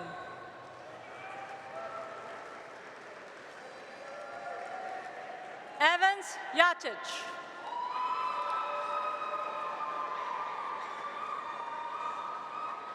Gabriel Zisman.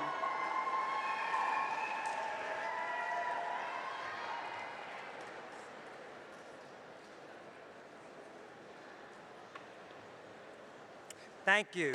This concludes the announcement of graduates in the Department of Electrical and Systems Engineering.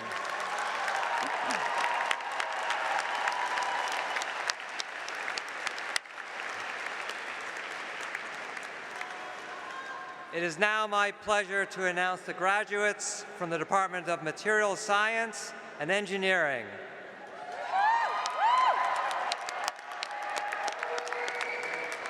I would like to invite Dr. Karen Winey, Department Chair, Dr. Vanessa Chen, the Undergraduate Chair, and any faculty affiliated with the Material Science and Engineering program to join the receiving line.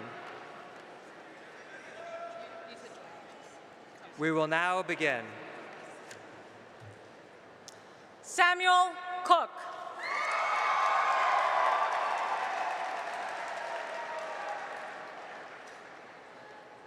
Sona Dadania.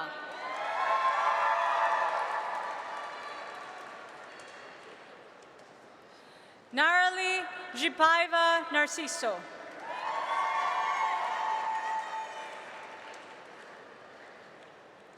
Gray Robert de Simone.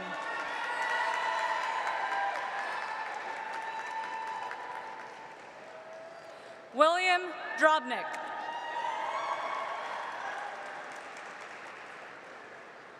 Nicholas Hahn.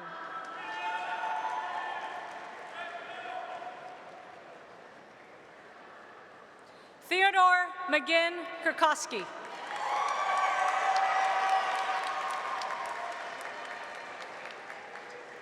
Carlos Joaquin Medina Jimenez.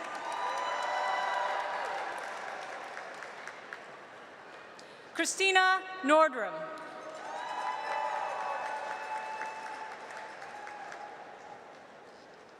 Julia Helen O'Mara.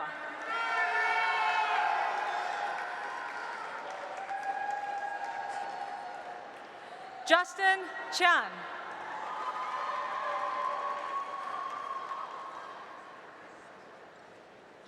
Olivia Rachel Ruiz.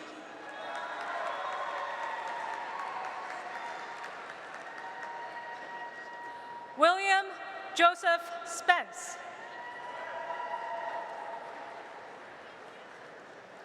Emily Spencer.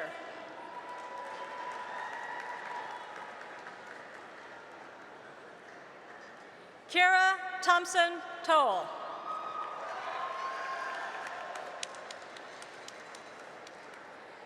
Nathan Yu-Ting Shu.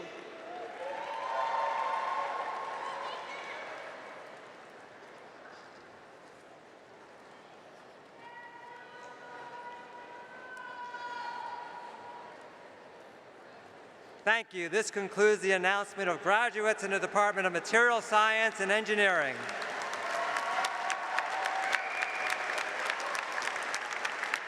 It is now my pleasure to announce the graduates from the Department of Mechanical Engineering and Applied Mechanics.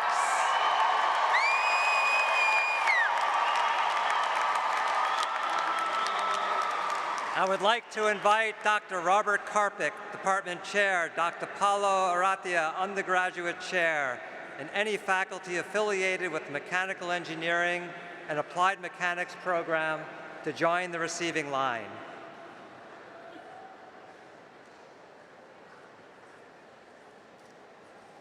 We will now begin. William de Baronnet Prout.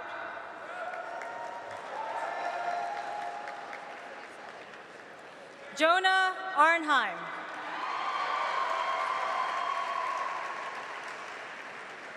Jiwan Pang.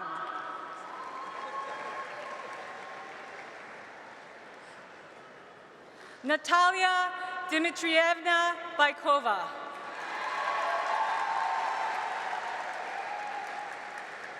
Iyab Berhanu.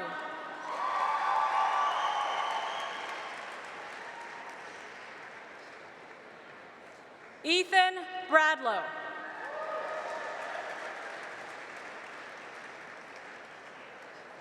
Evan William Brink.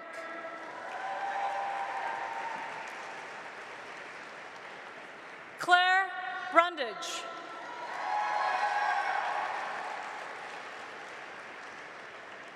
Owen William Burns. Bennett Caraher.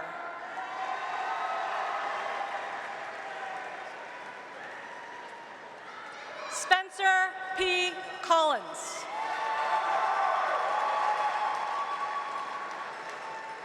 Liam Cook.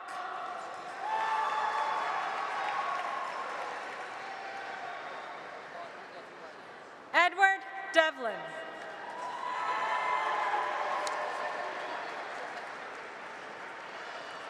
Emma Jing Dong.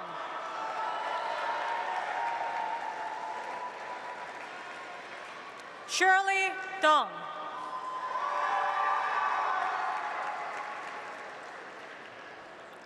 Jennifer Nicole Esposito.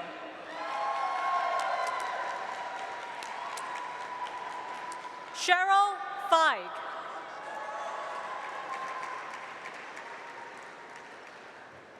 Jake Alexander Fine.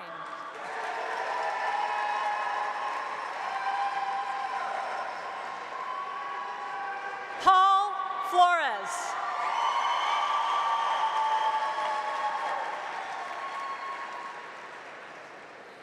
Danielle Gelb.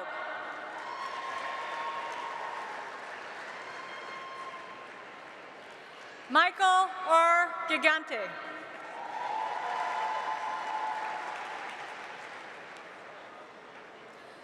Lauren Michaela Glenn.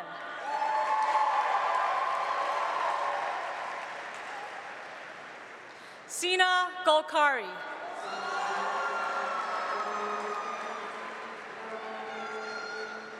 Ellie Gottlieb.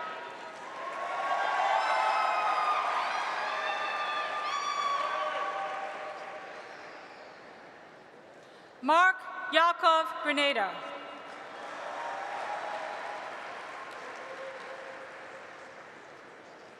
Allison Gray.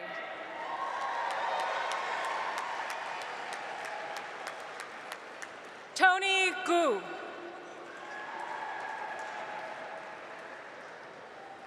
Karina Anna Marie Gunadi.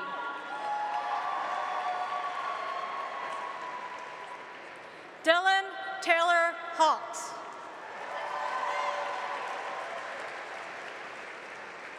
Christopher T. Hendry.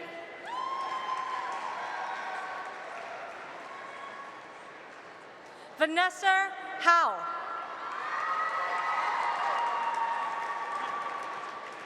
Charles R. Hussey.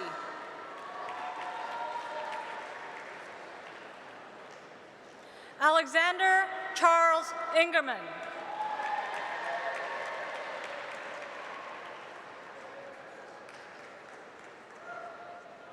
Joshua David Johnson.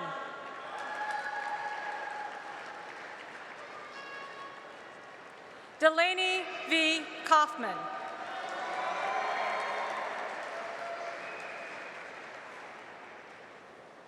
Ashwin Kishan.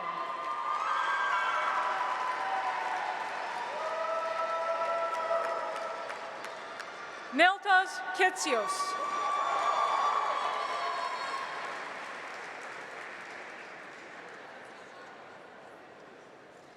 Emma Catherine Lee.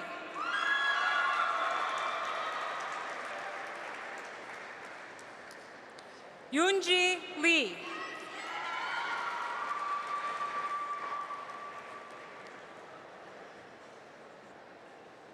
Layla Mayela Lewenick.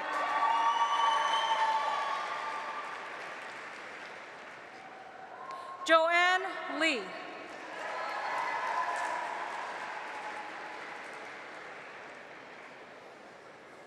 Kay Lin.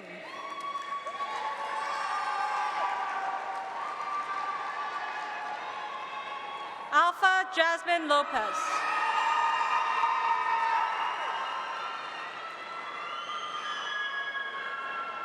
Mia Mansour.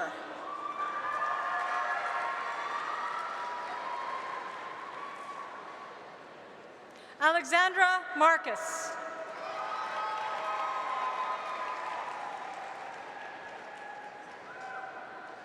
Madeline McGovern.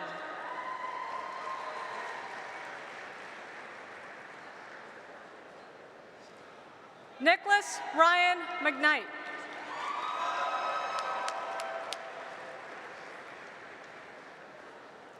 Matthew Stab Mendeville.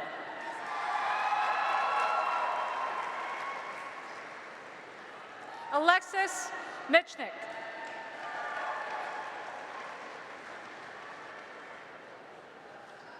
Christopher Malk.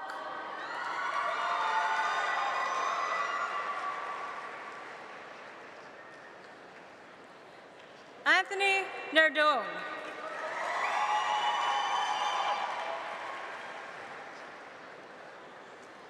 Matthew Archer Oslin.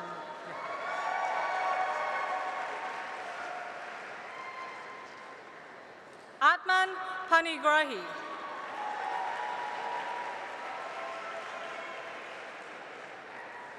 David Pani.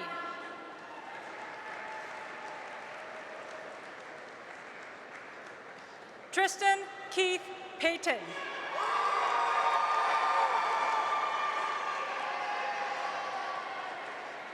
Jan Fitzer.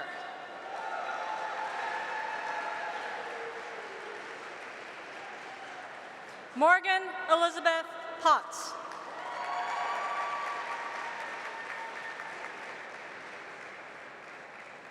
Anand Sanjay Prabhu.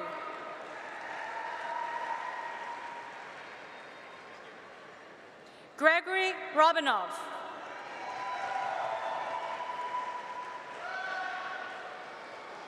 Kaylin Rocher.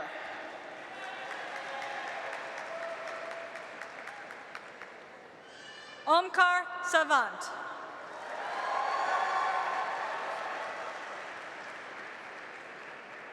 Ross P. Schneider.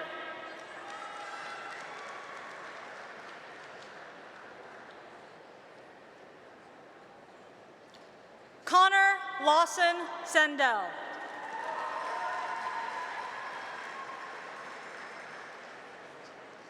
Shane Sherman.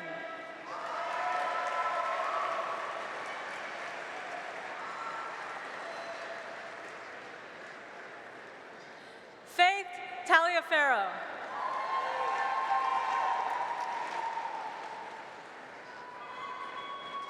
Shanti Gauri Tileraja. Elizabeth Tu.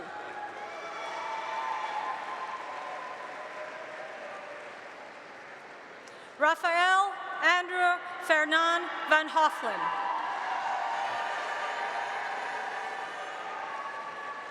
Shabano Wayne.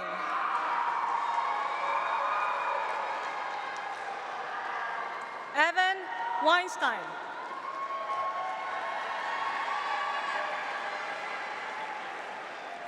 Samuel Weintraub.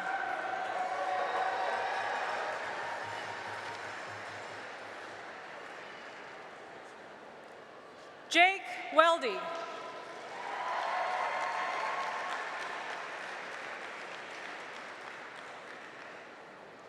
Naif Yassin.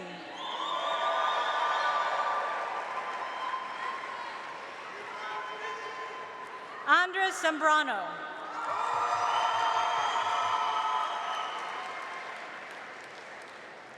Susan Zhao.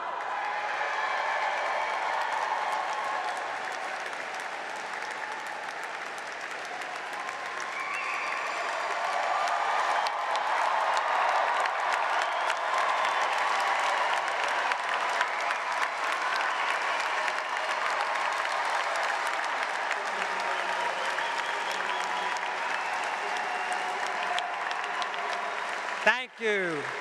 This concludes the announcement of graduates in the Department of Mechanical Engineering and Applied Mechanics. This concludes the reading of all graduates in the bachelor's degree programs in the School of Engineering and Applied Science. I now invite Dean Kumar to the podium to deliver closing remarks.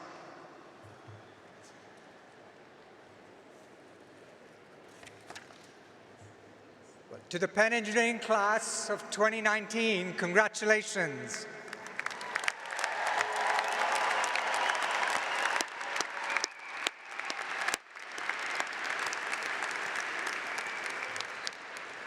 You're now officially a Penn Engineering graduate.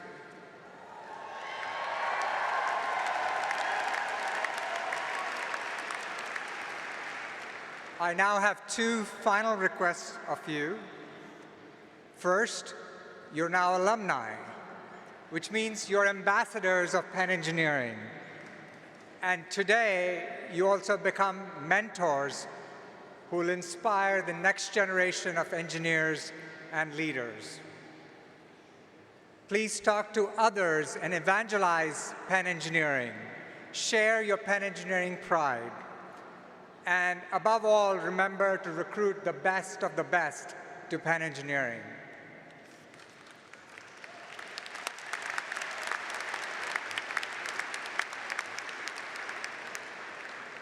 Second, you're all one of ours, so please keep in touch. We want to hear about all the wonderful things you do and take pleasure in your accomplishments. Don't forget us, and don't forget your classmates. Visit us, call us, follow us on social media, share your pictures on Instagram, but please do stay in touch. You're all now hashtag PennGrad, PennEngGrad, and we are hashtag Penn Engineering Proud. My colleagues and I cannot wait to see the dragons that you will build and the magic you'll create after Hogwarts. I ask all of you to remain seated until the academic procession leaves the stage. And for the final time today, congratulations.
This concludes the Penn Engineering 2019 graduation ceremony.